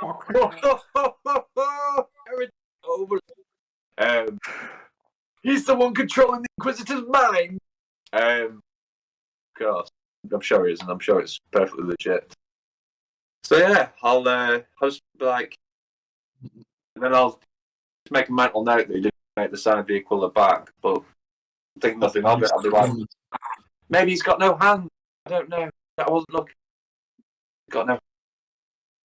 Maybe has maybe wings. Maybe those wings. He didn't want to make the sign of the Aquila because it'd be better than mine with actual wings. I don't know. And then I'm just going to sort of think this and then sweep into the room and then sort of around everything, sort of touch everything, sort of like trace my finger on these runes, things like that, and I don't know, just look around. This is like more than he's ever sort of like. Yeah. I mean, this is how like the nobles on your planet would live. Yeah. You know, you are almost bowled over by the sheer decadence of the room. Yeah. Compared to what you used to. I'd like to make a search roll if you're having a look around. Yeah. Well, my search is terrible. But, not as bad as I thought. But. Have a look around. You find clothes in the wardrobe. Empty drawers for you to put your things. Chests. You find some cosmetics and fragrant, like some perfumes. A selection of. Excuse me. There's all sorts of things here. It's like the room has been equipped for you, but you don't find anything too unusual or unexpected. That's cool. Oh right. Well, I think I'll probably just drop the robes and take a shower then. Try the shower because it's wash the filth of the planet below off from myself. Sort of meditate a little bit whilst I'm sort of in the shower. Okay. So that's going to be the end of your little section. So we've done all the 4 sections now. Wow. From rags to riches.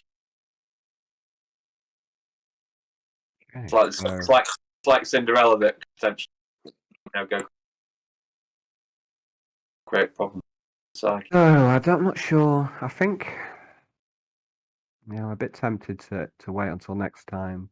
I think we will. Are you with us, Hayden? Or we lost you? I think we lost Hayden maybe. So I think I might wait until until next time to start up again. Give us XP. Oh, well, you guys will get XP on Cell 53, and you've still got yours to spend. So has Johnny. You've still got yours to spend on your Cell 54 character. Okay.